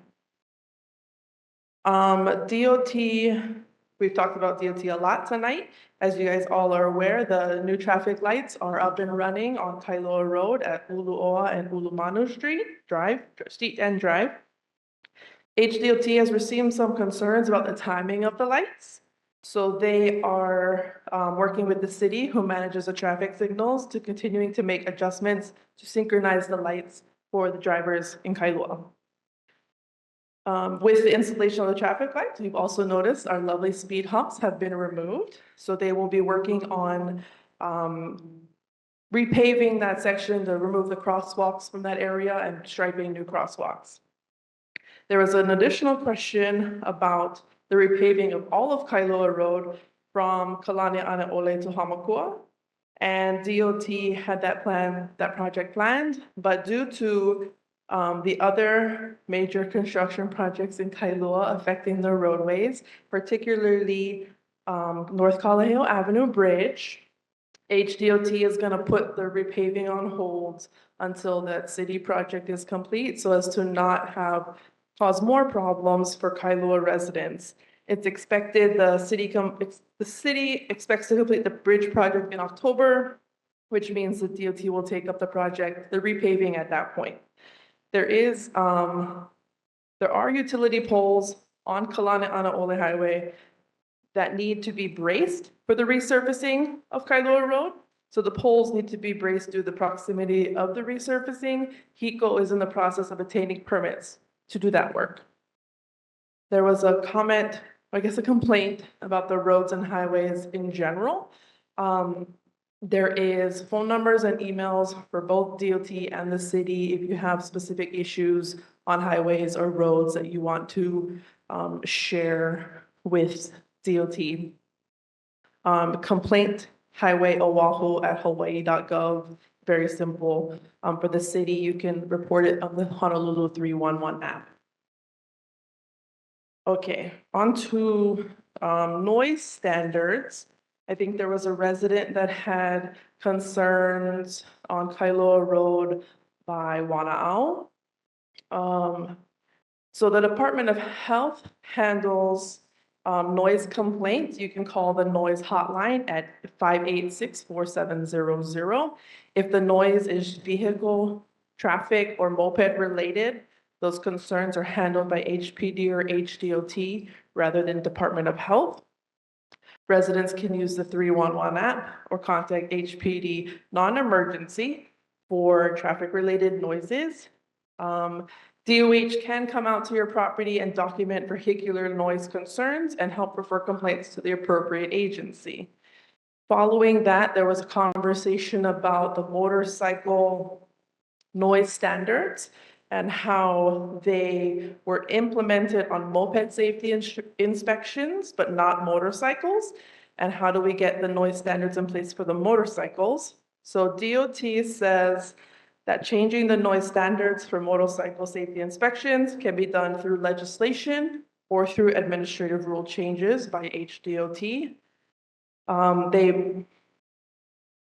DOT's periodic motor vehicle inspection office will reach out to county partners to reinforce enforcement and compliance with existing noise standards for motorcycles. The wastewater discharge on May 6th last month. The question was about the DOH's email. Their email notification that was incomplete. They left a few of the boxes blank. The email notification is sent out as soon as Clean Water receives confirmation about an incident to ensure the public is informed as soon as possible. In cases like this one, the specific details were not yet available at the time the notification was issued. In addition, as information becomes available, the advisory website is updated and additional email notifications are sent. Marine Corps Base Hawaii posted signs regarding this advisory at 7 locations. The map was provided to Chair Higgs. I'm not sure, I didn't answer your other question, so I don't know if you included it yet, but Marine Corps Base posts signs from the base area down through Kailua Bay, multiple locations. The other question was about the size of the advisory that DOH puts out compared to the advisory that the Marine Corps Base puts out. And Clean Water Branch draws that area to represent a general region that could potentially be affected in the event. It's not intended to function precisely as a defined do not enter zone, but it just indicates what area could be affected. Because the outfall pipe is located offshore and the beach lies along the coastline, the orange polygon was extended to cover the ocean area in between the 2 points. Similar to hurricane graphics, the highlighted areas include impacts, the highlighted areas indicate where impacts could occur, but exact effects cannot be predicted due to inherent unpredictability of natural conditions. And Chair, I don't have the answer to your email question, so I'm still waiting on Department of Health to respond to that one. Yeah, the essence of that is that the notice says the affected area is the vicinity of the outfall pipe. But then it also says the affected area is Kailua Bay. And the signs that got posted in the various locations had a red circle, which included the outfall pipe area, but not the entire bay. So when an advisory says stay clear of affected areas, it's completely unclear if the affected area to stay out of is the red circle around the outfall pipe, or don't go in the water if you go to the beach. It's the verbiage in the advisory itself is contradictory, and you know, if DOH sanctions, you know, the signs that were posted by Marine Corps Base Hawaii and the similar ones when the city has an exceedance, then there's a real conflict between the red circle and the orange polygon, and it leads to complete confusion as to what's a person supposed to do. At least it leads to complete confusion in my mind. And can't we be clearer? Levani Lipton. So Aaron, I mean, this is kind of, it feels like it's across the board always between the state and the city. Is there an opportunity for the Clean Water Branch to meet with the wastewater treatment plant? Like, is there ever like an annual get together, conference between city and state officials? Because, you know, the issue for a long time used to be the lag in letting the public know. So even just getting the advisory out, the wastewater treatment plant was notifying DOH, but then there was like a lag of a couple days before the public knew about it. That used to be the issue. Right. Now the issue is, you know, where exactly is the area of concern? And I know that there are studies with tide, you know, tidal changes, wind, currents. I'm just trying to figure out how we solve this issue, if there needs to be an updated study, if we can recruit students from the university to work with DOH, because this is a public health and public safety issue. And, you know, if the wastewater treatment plant is doing their job notifying, oh, there's a bacterial exceedance, then the second part of the equation is notifying who's at risk. And I mean, paddlers ask me all the time, should we go in? Should we not go in? And I always say, if the water's brown, stay out. Right. But bacterial exceedance is different. So I would like to request that there be an opportunity for a meeting. I know everyone's schedules are busy, but this is a really critical issue. We are a coastal community. We have millions of tourists coming. So if there's an opportunity to make this happen so that we can be on the same page and the message, there's continuity in the message of where's the area most at risk, so we can help educate the public. Do you want to be at that meeting? I would love to be at that meeting. Okay, I'll let you finish your report, Aaron. That was the end of my comments. All right, well, we'll open it up for questions. Gary Weller. To add to Lavani's information there, When we toured the sewage treatment plant a couple years ago, the base pipe and the city sewage pipe merge in kind of a Y. Okay? And right now on the mainland, sewage treatment plants can have sensors that test the water. And on the mainland, many sewage treatment plants connect these sensors up to the internet, to a website, and the public can monitor everything that goes on. And that's transparency. And our governor's been talking about transparency since the day he got elected. So if the Department of Health decided that the sewage treatment plants should all have censoring systems to show the public what's going on in these plants, because of the danger of this, it's very easily implemented. And also, the base and the plant they have time before they have to report one of these incidents. And if it happens to be over a weekend, when the Department of Health only has one person sitting on a phone to take the information, nobody reacts and gets those signs up until Monday, or sometimes even Tuesday. And then the signs are so limited that they're really not productive. So I think, we've been listening and listening and listening. And if you go on the clean water site at the state, you'll see hundreds and hundreds of exceedances. The other thing is that software was given to the state by the EPA.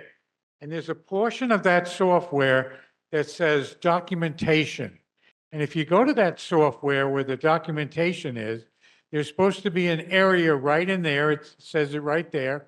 It says, what was the problem and how did it get solved? And it wasn't supposed to be a yes or a no. It was supposed to be a whole paragraph. Not one of them have ever been filled out. No one to blame, no one to tell what happened. No one tells us if it's an accident or whether it's deliberate or whether systems failed or anything. So basically, that's not a transparent situation. And you can go back and look since the day the software was installed, and it's never, ever been filled out.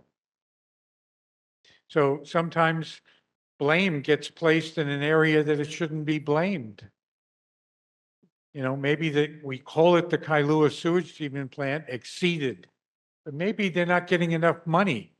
Why was the ultraviolet system broken for 20 years or something? Why did it take $11 million to replace it? And board members and people all fighting to get that last process done. And then, of course, the Marine base doesn't go across that. So then we have to wait for them to report an exceedance. So the time has come for the state really to take an interest in all this for public safety. Thank you. All right, other questions for Aaron? Online? Any audience questions? Okay, mahalo. I think we now have Jim Ireland with us to give the mayor's report.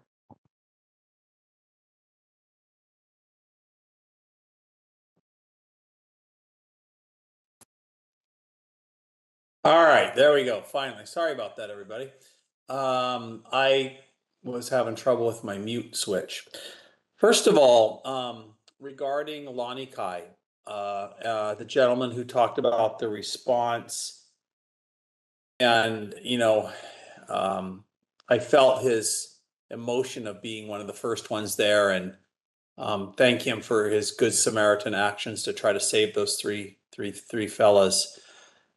I think when he was there, perhaps lost track of time because you want people to be there instantly, and people can't get there fast enough in an emergency. But I can tell you it wasn't 30 or 45 minutes before the first responders got there, because I listened to the whole thing on the radio. I actually responded myself from town, and I got there from town with the rescue company from the fire department, Rescue One, in under 30 minutes. We already had 2 ambulances on scene. We had our supervisor on scene that responded from Kailua. So it wasn't quite that long, although I do acknowledge that any additional congestion and parked vehicles in Lanikai does delay response. But I can tell you it wasn't 30 to 45 minutes, although I acknowledge again, that time, it can't come fast enough when you're in that degree of an emergency. And that was a very tragic accident. And also because I got there after the 2 ambulances and a few of the other fire trucks, I did have to park probably 100 yards from the scene because it was so congested, not only with emergency vehicles, but with other regular cars. But I do think that highlights the need for a decrease in the amount of congestion in there for emergency vehicles, especially if there's a structure fire where 6, 8, 12 fire trucks need to come, and those are awfully big vehicles. With respect to just some announcements I have from the mayor's office, Mike Formby, our managing director, was last day was Friday. Krishna Jairam has now the designate for the managing director's position. He was the deputy managing director. We miss Mike Formby, but we welcome Krishna. We have a new, as you know, named police chief. His name is David Lazar. I've talked to him a few times. He sounds very eager to start work, a very humble gentleman. I think he's going to do a good job. Of course, I personally was friends with Chief Vanek, Mike Lambert. We had our local favorites, but the police commission chose David Lazar, so we're all supporting him 100%.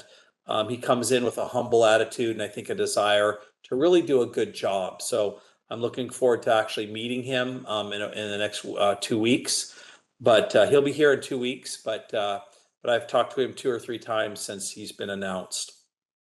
If anybody has had storm-related damage, the federal aid deadline is approaching. I don't have the exact date on that, but just be aware of that. The other thing is we are having city initiatives to reduce homelessness on Hawaii, on Oahu. The point in time count came out, and compared to 2 years ago, we have around 600 or 700 less unsheltered homeless on the streets. But we still do have, based on the point in time count, 2,200 people who are unsheltered on Oahu. We have a new program that I think I mentioned before with CORE in my department, which is the MH3 program. That's based on a legislative act 219 from the 2025 legislative session, where it allows a healthcare provider to detain and involuntarily transport someone who is a danger to themselves or others from mental illness or substance abuse involuntarily in coordination with a police officer or a sheriff to a facility for an emergency examination. We've done about 70 so far in this pilot program. It's going to be expanding probably in July or August. We try to take most of the people detained under this program to the Behavioral Health Crisis Center in Ivalai, but about 25% have gone to Castle Medical Center and 25% have gone to the Queens Medical Center. But we really are trying to get most to the Behavioral Health Crisis Center in Ivalai, and the long-term goal is to get them housed or wraparound services or somewhere else to be to get care other than the streets. About a third of the people we've taken under the MH3 program are permanently off the streets. And some of them are in the Hawaii State Hospital. But it is working. We are starting to do the MH3's program in Kailua. We've gone to areas like the District Park, around Walgreens, around the beach park, but that will be expanding as the program expands. It started in Chinatown. We've been working hard in Waikiki, but we are coming to Kailua and also Kaneohe around the Windward City area. So that's a way to get people help that may or may not realize that they actually need the help. Other things just I have is just some responses to questions. There was a question about sand erosion safety concerns regarding the Kailua Canoe Club, and DFM will be working with the DPR to see what can be done at the next scheduled stream mouth maintenance, but I don't have the date for that. There was a concern about some trees overhanging in the area of Castle Hospital. That's actually state DOT responsibility, that area. And so those concerns should be relayed to the state DOT, Director Sniffen. There was two other things that the responses went through a couple different departments and came back too late. So I don't have those tonight. But one of them was parking access request around the Kalaheo Avenue Bridge. And the other one was an update on repairs in the area of Kaha Street and the stream there where the metal plate was installed. So I don't have those two today because they had to go through a couple departments, and I guess they needed a little more time. I think that's all that I have, unless anybody has any questions. Thank you. Okay, questions for Jim Ireland tonight? Online? Audience? Jim, we didn't have a Board of Water Supply representative tonight, but one question that we have is what the city's policy is regarding claims on property damage caused by water main breaks.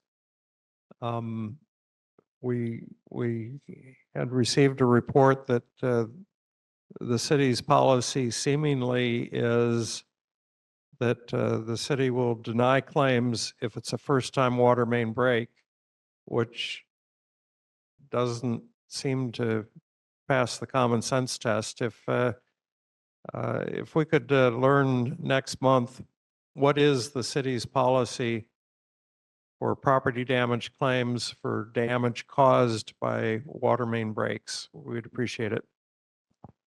Got it.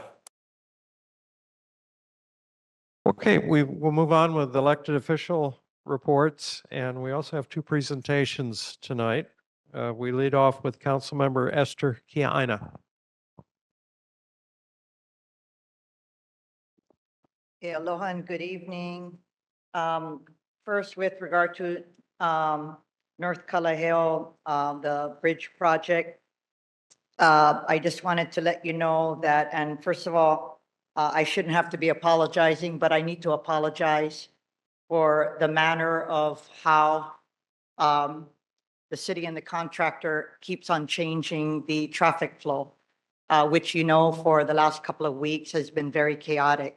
So having said that, they currently have, I know school is out, so people have not had a problem this week, but I need to let you know that they have implemented a new traffic flow pattern through June 12th, which is a contraflow between 8:30 a.m. to 3:30, and then both lanes open to two-way travel.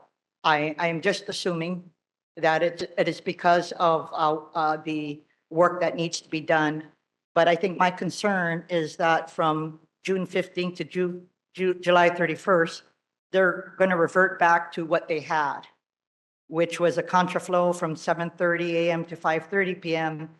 And then basically from 5:30 p.m. to 7:29 a.m.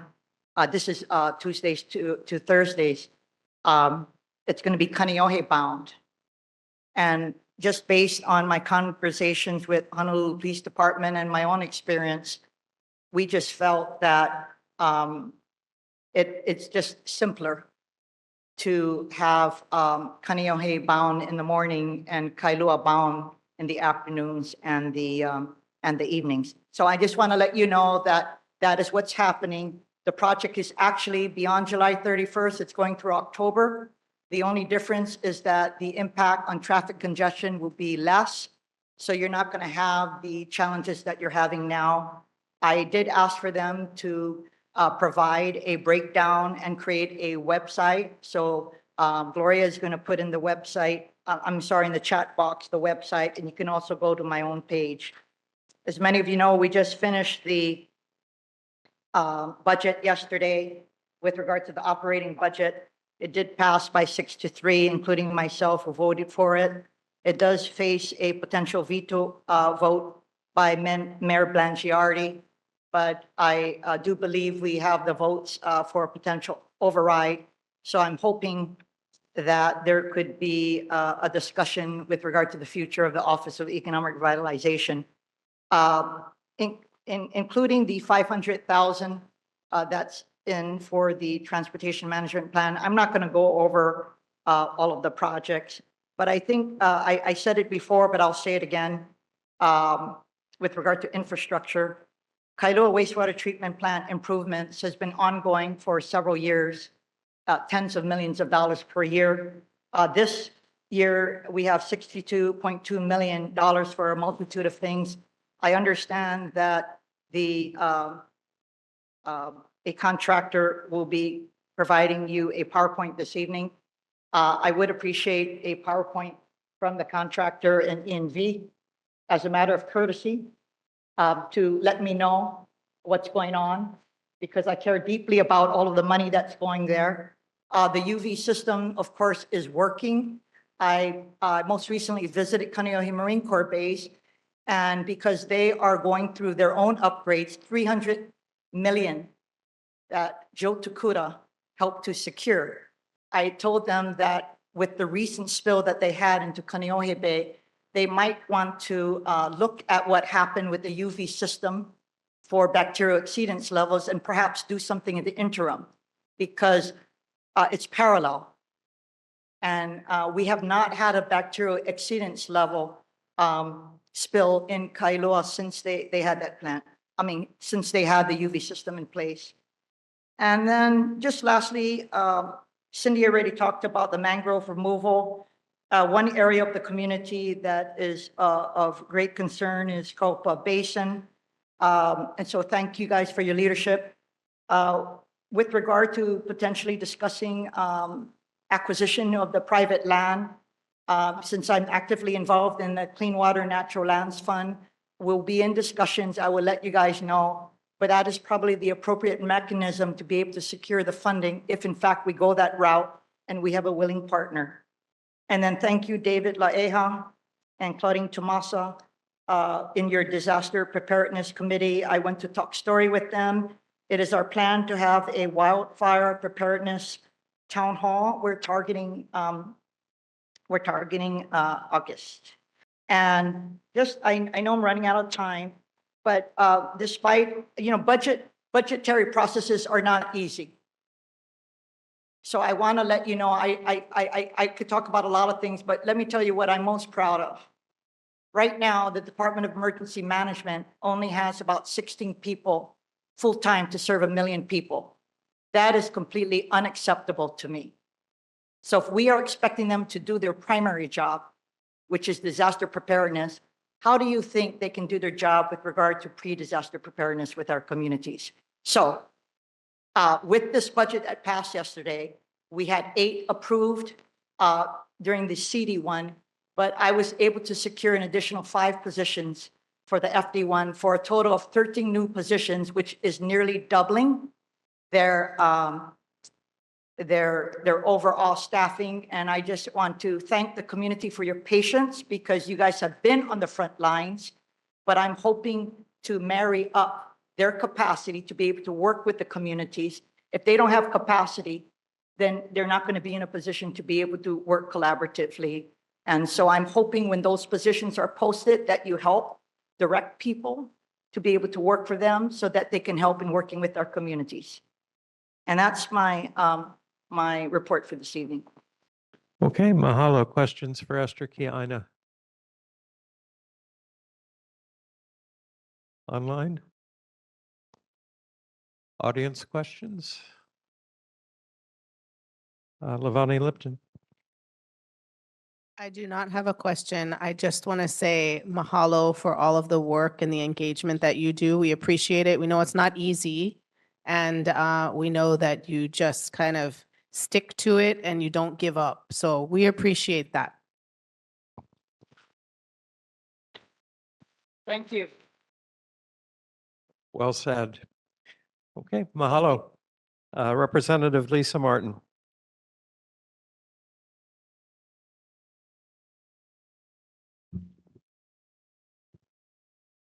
Aloha, good evening. So I wanted to follow up on what Jim Ireland mentioned about the point in time count for the homeless population. We've seen a 20% state decrease in the unsheltered homeless population. And that is really because we have more facilities, more places for them to go. And I was thrilled this past week, we did a blessing for an additional 20 tiny homes in Waimanalo at the Waimanalo Emergency Shelter built in their parking lot, which is something that I had been asking for 5 years. And it took me becoming the chair of that subject matter area to be able to finally get it to happen. But anyways, that was a really good feeling. Between that and the existing emergency shelter and then Auntie Blanche's Hui Mahiai Aina, we now have places on the windward side for our homeless to go that are acceptable to them. They're only places that work for people who follow rules, so it's not for everybody. But these are the reasons that we're seeing a decrease in homelessness, not only in the data, but also I believe I feel the difference in the community. I see the difference, and definitely a big impact on the individuals who become housed, are able to receive and accept wraparound services and get their lives back together. Definitely people that I've known from high school have benefited, and it's been a beautiful thing to see. I wanted to mention two events coming up in this very room. One of them, both the same evening, so please put it on your schedule. So June 29th at 5 p.m. to 6 p.m. right here, we will have a free distribution of supplies to combat coconut rhinoceros beetles. So in the past, we have had netting and traps with pheromones. Now we are adding also pesticides. There's two types. One is organic that you could use on coconut trees or you plan to eat the coconuts, maybe a little less effective. And then the other one is synthetic that would require trimming and keeping the flowers and the fruits trimmed. So all of that will be provided along with instruction by Coconut Rhinoceros Beetle Response Program. And the idea is that people can sign up online in advance to reserve their supplies, put in how many trees it is they want to protect, and then they can judge how much they'll need for supply. And the place to do that is crbhawaii.org/community. We will also have room for walk-ins, but if you walk in, there is no guarantee that there will be enough supplies for you. And so that's something that will happen right here. And I'm hoping people can show up.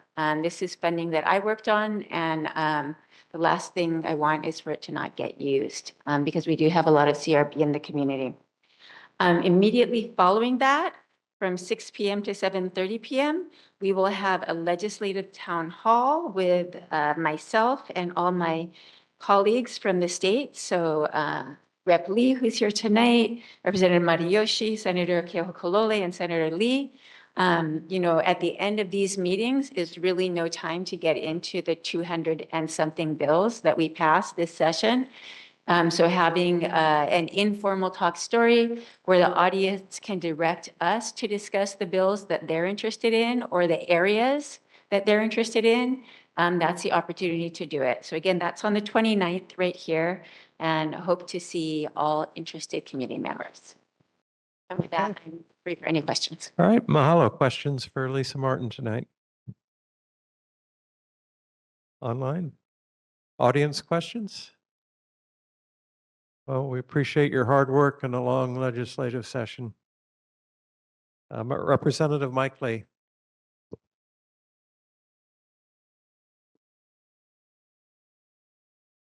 Good evening, board, residents. I've been texted by some of the board to make sure that I only have 3 minutes.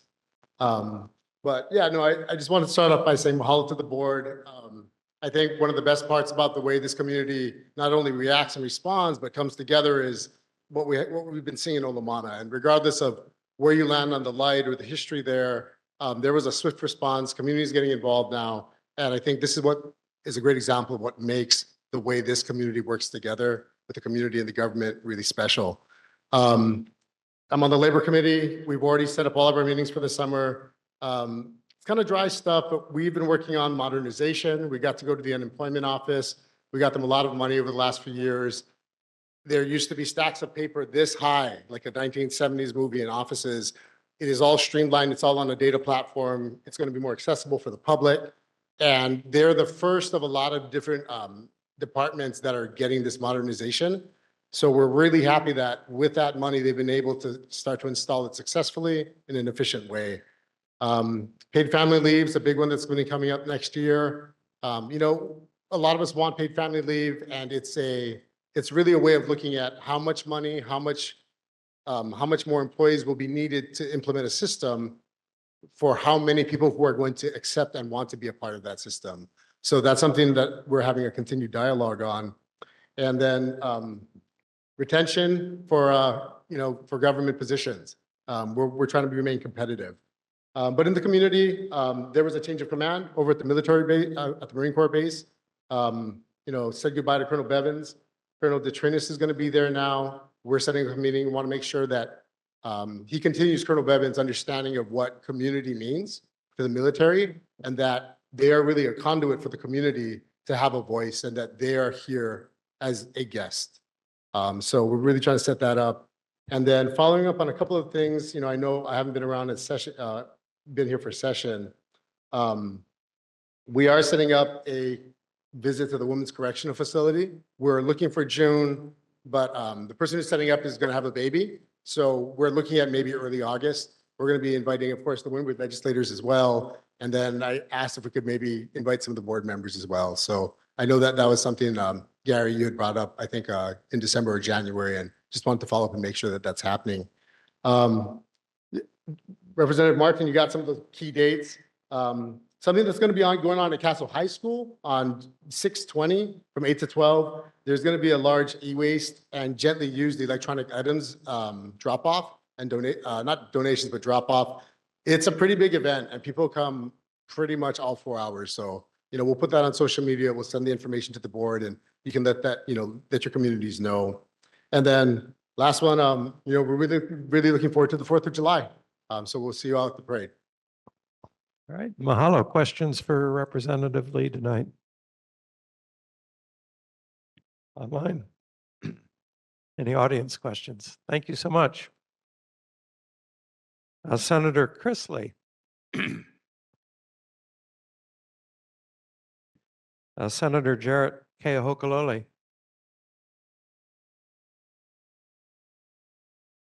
Representative Scott Matayoshi. Hi, aloha, everyone. Aloha. So we had a good legislative session. Some of the highlights were we passed a bill to combat dark money in elections that are unfairly influencing elections. So it's the Citizens United, Anti-Citizens United bill, I should say. It'll definitely be challenged in court, but Hawaii was the first in the nation to try this concept, to try to kind of wrestle democracy back from the large corporate donations that are influencing politics right now. I also passed 3 work comp bills to streamline the workers' compensation process to get injured workers not only medical care faster, but to get them back to work faster too. Help support their families and also help their workplaces to not be so short on manpower. The legislature also passed 2 bills for to combat vaping, which has been a issue of mine that I've been championing since the first year I was in office. So I'm very proud of us for doing that. Not a total ban, which I've always pushed, but they are incremental steps in the right direction, and sometimes it's all about forward progress. We also did an AI chatbot bill to limit what AI chatbots can do to when talking with minors, which has become an issue where they're pushing them to do violent things or self-harm. Mike Ripley mentioned the e-waste recycle drive on June 20th. He's right. We get a lot of e-waste. So, I mean, feel free to come by. This is I think the 3rd or 4th year we're doing it. It's pretty streamlined at this point, but we get 6 times the amount of e-waste as any other e-waste recycle drive. So it is a order of magnitude larger than most other e-waste recycle drives on the island. And it's great to get rid of that old TV in the corner that's taking up space. So I encourage everyone to come on down. For the Mount Willie community, I do have a quick update for the Mount Willie Falls Trail. It's still closed. We're still doing restoration back there, trying to create more of a cultural preserve back there. But one of the reasons why the trail is not open yet, much to the delight of the Mount Willie community, I should say, is that we're still in the process of purchasing a large piece of land back there. And if the state, once that closes, we're going to be able to make the entrance to the trail kind of where the golf course clubhouse is around there, so that people don't even have to come through the community to get to the trail at all, which is kind of a win-win for everybody. And we'll also provide more facilities for the hikers. So no real update on timeline there. We're just kind of in a holding pattern right now, but there is work being done to restore the trail since it was basically a mud pit before we got to it. And that's it. I'll take any questions. Okay, mahalo. Questions for Representative Matayoshi tonight? Online? Audience questions? Okay, mahalo, Scott. Good to see you all. Representative Jill Chakuta's representative is Tulua Samafua. Good evening, Chair and Board and residents. No major updates from our office other than what you're all seeing. Representative Takuda is deep in NDA markups this week or starting today or tonight. But I just wanted to update, I think, from Mr. Ireland's update with the FEMA assistance that it's actually applications are open until next week, Sunday, the 14th of June. So let me just put in the chat here. This link will take you directly, and I can email this to the chair as well, but you can also go to FEMA to research. But this webpage here specifically outlines just the information that you're looking for as far as key information to look at, different ways to apply if you have not. And this is for assistance for homeowners and renters or anyone that has sustained any kind of damage or loss due to the Kona low storms. Again, the application deadline was extended to next week, Sunday. And you can also reach out to our office, our district office, and our number is there. If you have any other questions, we can definitely help at least connect you to the appropriate parties, if anything. Other than that, that's all I have for tonight. Thank you. Okay, mahalo. Any questions for Tulua tonight? Online audience? Okay, mahalo. In the interest of time, we'll pass over reports from members who attended other meetings. We have two presentations. The first one is Kailua Wastewater Treatment Plant projects in 2026, and we have Tony Jones presenting.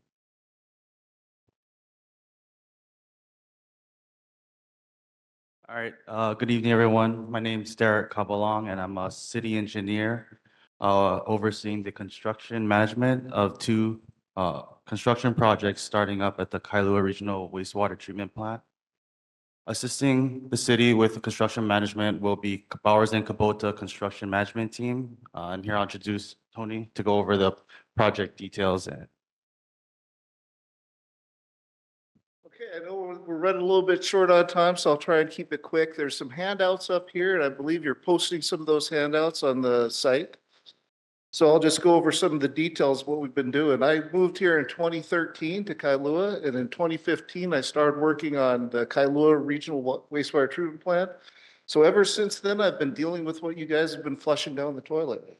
So our latest upgrades, the plant was built in 1965, went through a major upgrade in 1994, and now, as the timing has it, we're about ready for some other major upgrades. We're going to talk about, I'm not going to talk about the UV disinfection because that's done, that was completed, that was a great success. The current projects we have running, or we've got the biotower rehabilitation, I'll talk about first, and then I'll talk about our new dewatering building. The one that's going to be most visible to you residents is the biotower rehabilitation. As you drive along K Bay Drive and you look off to the right, you'll see two large tank-looking structures right off of K Bay Drive. Those are actually biotrickling filters. That's part of the secondary treatment plant that does some treatment system that does biological treatment. It's the second stage of treatment before we go to the outfall. we did notice proceed in August. We've been in a pre-construction phase until since then. The construction, we actually have about 3.3 years to get the construction finished. We're hoping to beat that by about a year. We're looking at the current construction contract should wrap up before that. So we should beat that deadline. It's about a $24 million project, and that's been awarded to Hawaiian Dredging Construction Company. You've probably heard of them. Designed by Brown and Caldwell. And that's basically they'll take the geodesic dome off the top, take all the media from the inside, completely replace everything on the inside.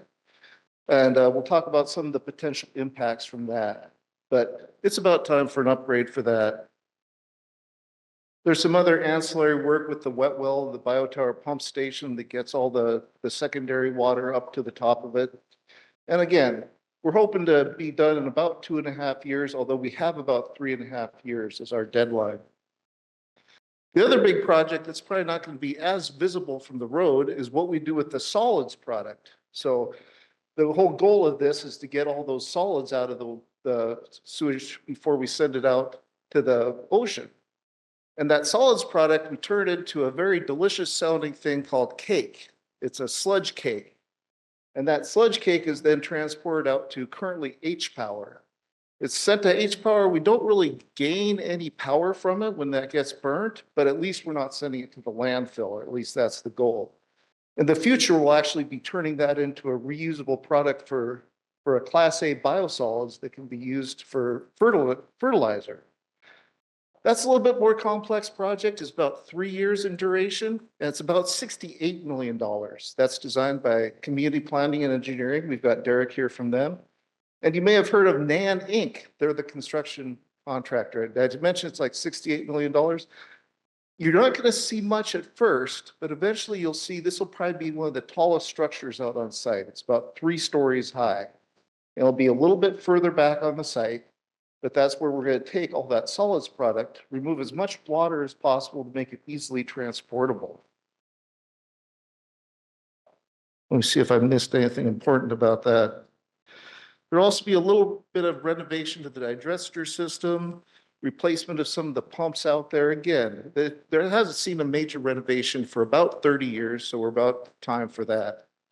So we're really kicking off most of the major construction this month. Again, we've been in kind of a pre-construction phase with these projects as we start to get all the equipment submittals approved and get a lot of the investigation going.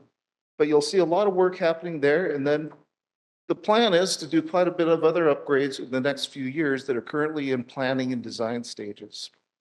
So I used about half of my time. So that gives you lots of time for hard questions for Derek. Okay, mahalo, Tony. Questions on what's going on at the wastewater treatment plant this year? Gary Weller. Hi. I've read this a couple times. I may not be reading it exactly right. On the front page here, it says that construction will be limited to 9 to 5:30, Monday through Fridays. And on the back side, it says construction is from 7 a.m. to 3:30 p.m. Which is it? I believe that the noise limits are from 7 o'clock to 3:30 is during the day. Are you looking at the dewatering project? Yeah, so 7 o'clock to 3:30 is during the weekday, and then the 9 to 3 is on the weekend, Saturday only. So that particular project has a noise variance that allows them to do some work on Saturdays. So you're right, I did kind of skip over some of the potential impacts. So noise is one of them. They're limited by their noise permits, and they have to monitor noise and stay within those hours. There's potential for odors, but each contractor has to submit an odor mitigation plan and actually monitor the odors during the construction phase to make sure that we don't have any fugitive odors. And of course, there's going to be a lot of transportation. That's going to come down H3 and then get into the plant from that direction rather than go through. We don't want to be trying to get across that bridge. And my second question, is the other gentleman with the actual plant? Sorry? The other man that's standing behind you, is he with the plant? So he's with ENV.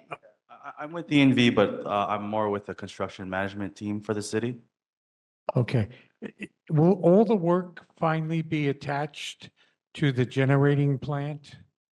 Because I understand there's still some things on the plant that aren't attached to the generator. So when you lost power, some functions at the plant could not be accomplished. So I think you're probably referencing when you visited at the end of our sewer tunnel upgrade. At the time, we had built a centralized emergency generator plant with, I believe it's three 3 megawatt generators. But at the time, it only served a portion of the plant. In between then and now, we've done another electrical upgrade to actually bring the entire plant and connect it to that centralized emergency generator plant. Before, we had several separate emergency generators throughout the plant, but those have all been decommissioned and brought out. So everything is now connected to that centralized emergency generator plant. When this work is complete, do you think you would allow us to have another tour of the plant? Absolutely. Okay, and if the noise goes up, that was the biggest problem the last time around with the conveyance tunnel, and I had argued to put up that wall for the community. So I noticed that you have now stated that all equipment that uses those backup alarms are going to have some other function to make that the loud noise they make. Yes. Because yes. that was a big problem. Yeah, that was definitely a big problem, especially since the work in the tunnel had to be done essentially 6 days a week, 24 hours a day. So noise was a major problem. I know I was on the job about 2 days when we got our first noise complaint. And I had to go walk around Aikahi measuring noise levels. But it should be a much lower level. And again, we're going to monitor that very closely and make sure that they're not doing any noise generating activities outside those hours. Okay. The last time Lavani around too, Lipton. the city had a public relations manager involved, and you could call a 24-hour phone number if you heard the noise. Obviously, you're not working 24 hours, but will there be a phone number the public can call if they believe there's a problem? We don't have that established right now. I'll defer to the city. Okay, we'll take that as a lookup. We'll move on. Lavani Lipton, you have a question? Yes, I have just a quick question. I know there's going to be a lot of demolition, so I wanted to know how you safely dispose of all of this equipment and infrastructure that's been, I guess, biohazards or human waste, and where is it all going?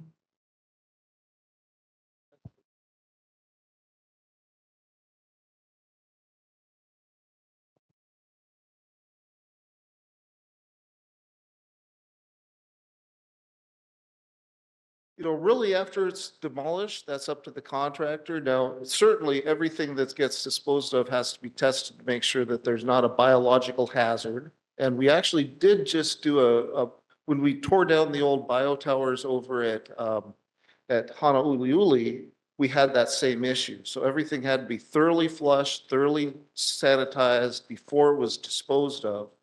And most of it's disposed locally on the island. Any equipment that's salvageable, the contractor usually finds someone who's willing to purchase it, who's probably not likely in this island or in this country. Okay, well, mahalo, and we have just enough time for our second presentation, Hawaiian Electric's Renewable Energy Zones Initiative. Ken Aramaki.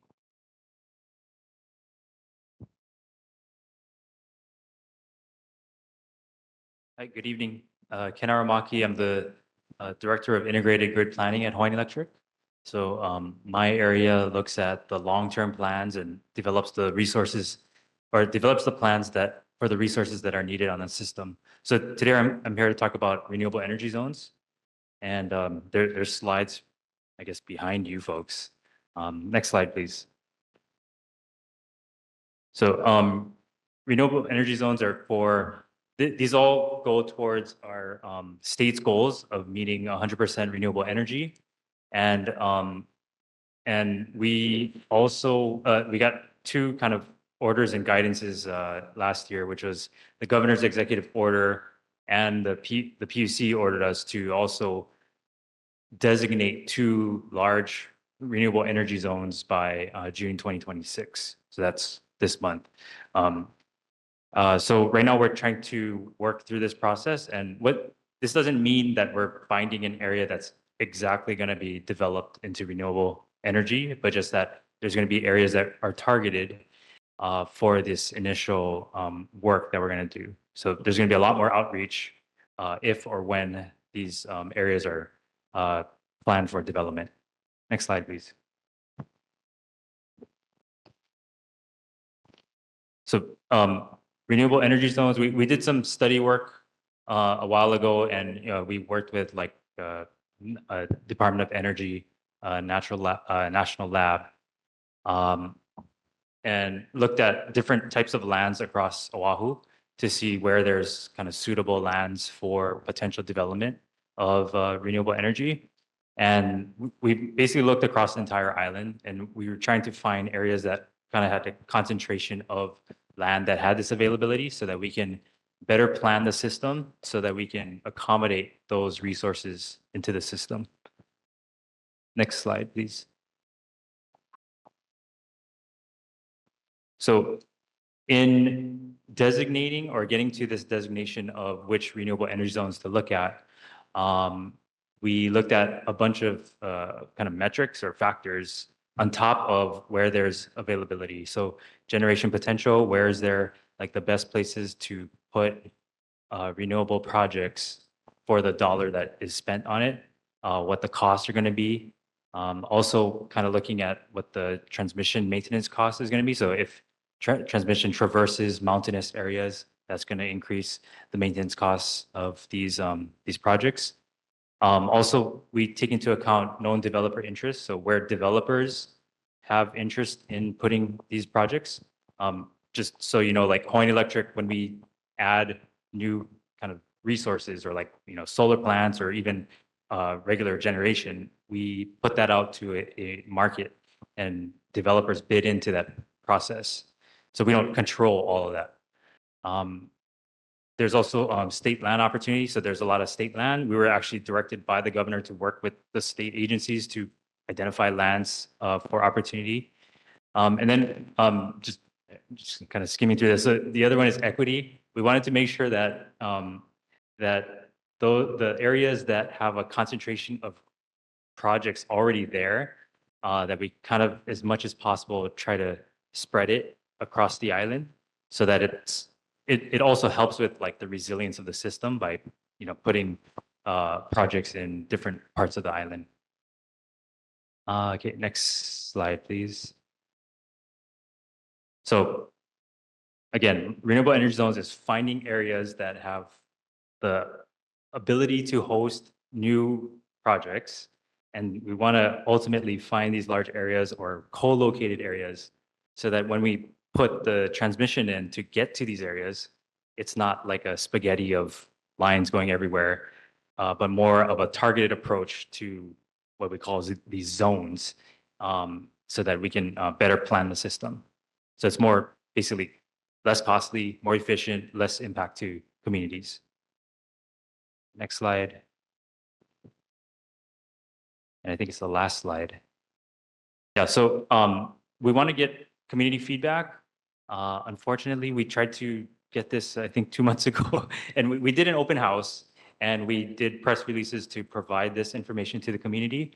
But really, we want people to go to this website. It's hawaiipower.com/ I can't read it, IGP/res or cycle 2.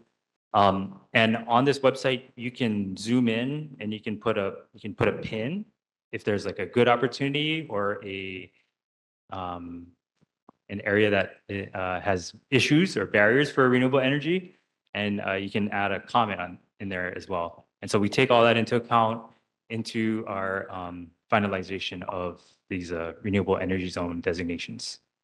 Yeah, it's hawaiipowered.com/REZ/cycle number 2. Yeah, thank you. And that's a QR code. And I All think right. that's it. Well, we're glad you're able to make it tonight. Any questions? Gary Weller.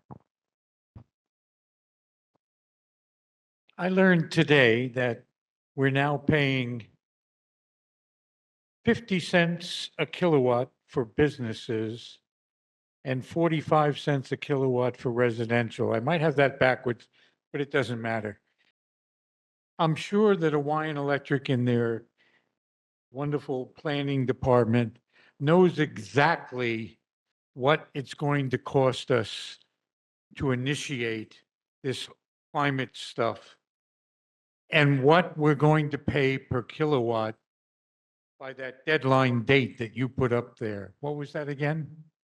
By what year? 2045. Okay. Do we know what our kilowatt cost is going to be by then? We don't know the kilowatt hour cost. What we do to plan the system is we look at what the energy needs and we look at a forecast, basically, like a long-term forecast. So 20 years out, or 20 years out from now, we try to see what the demands are across those years, and then we try to plan the system with the most economical resources possible to get there. So it's it's kind of hard because not hard, but one of the kind of constraints on it is meeting the renewable targets. So it's not like we look at a cost delta between meeting it or not meeting it. Well, can it's you take a required for us. guess? My guess is $4 to $5 a kilowatt. I mean, a couple of years ago, I was only paying 38 cents a kilowatt. And now look at it. And, I know all this costs money. So is there Yeah. any way that you can come back and give us an answer on what you think the future is? Because eventually, nobody's going to be able to pay for the bill. Already, you guys have a program to supplement people paying their electric bills. So we have to know some kind of a number in the future, even if it's not even exact, to know what we're going to be paying as a result of all this grid improvements and changes. Thank you. So we'll take that back and just the explanation behind this concept is to stabilize energy costs. What is happening, what we're seeing now with the current prices you mentioned are tied to fuel. And that has been what's been volatile recently with the costs of gas and fuel going up. So that's why costs are what they are now. We're trying to get off of fuel. When we sign these contracts with renewable energy providers, it's over a 20-year period. So the goal is to bring on as many of these renewable projects as possible so that it stabilizes costs so we don't see these cost escalations and this volatility that we're seeing in pricing. But we'll take that. Thank you for the comment. We'll take that back. Okay, mahalo. Thank you so much for joining us tonight. We'll defer approval of minutes. Next item is 3 meeting absences. 3 members had reached 3 meeting absences and were required to put it on the agenda. Jeremy Treskin would like to.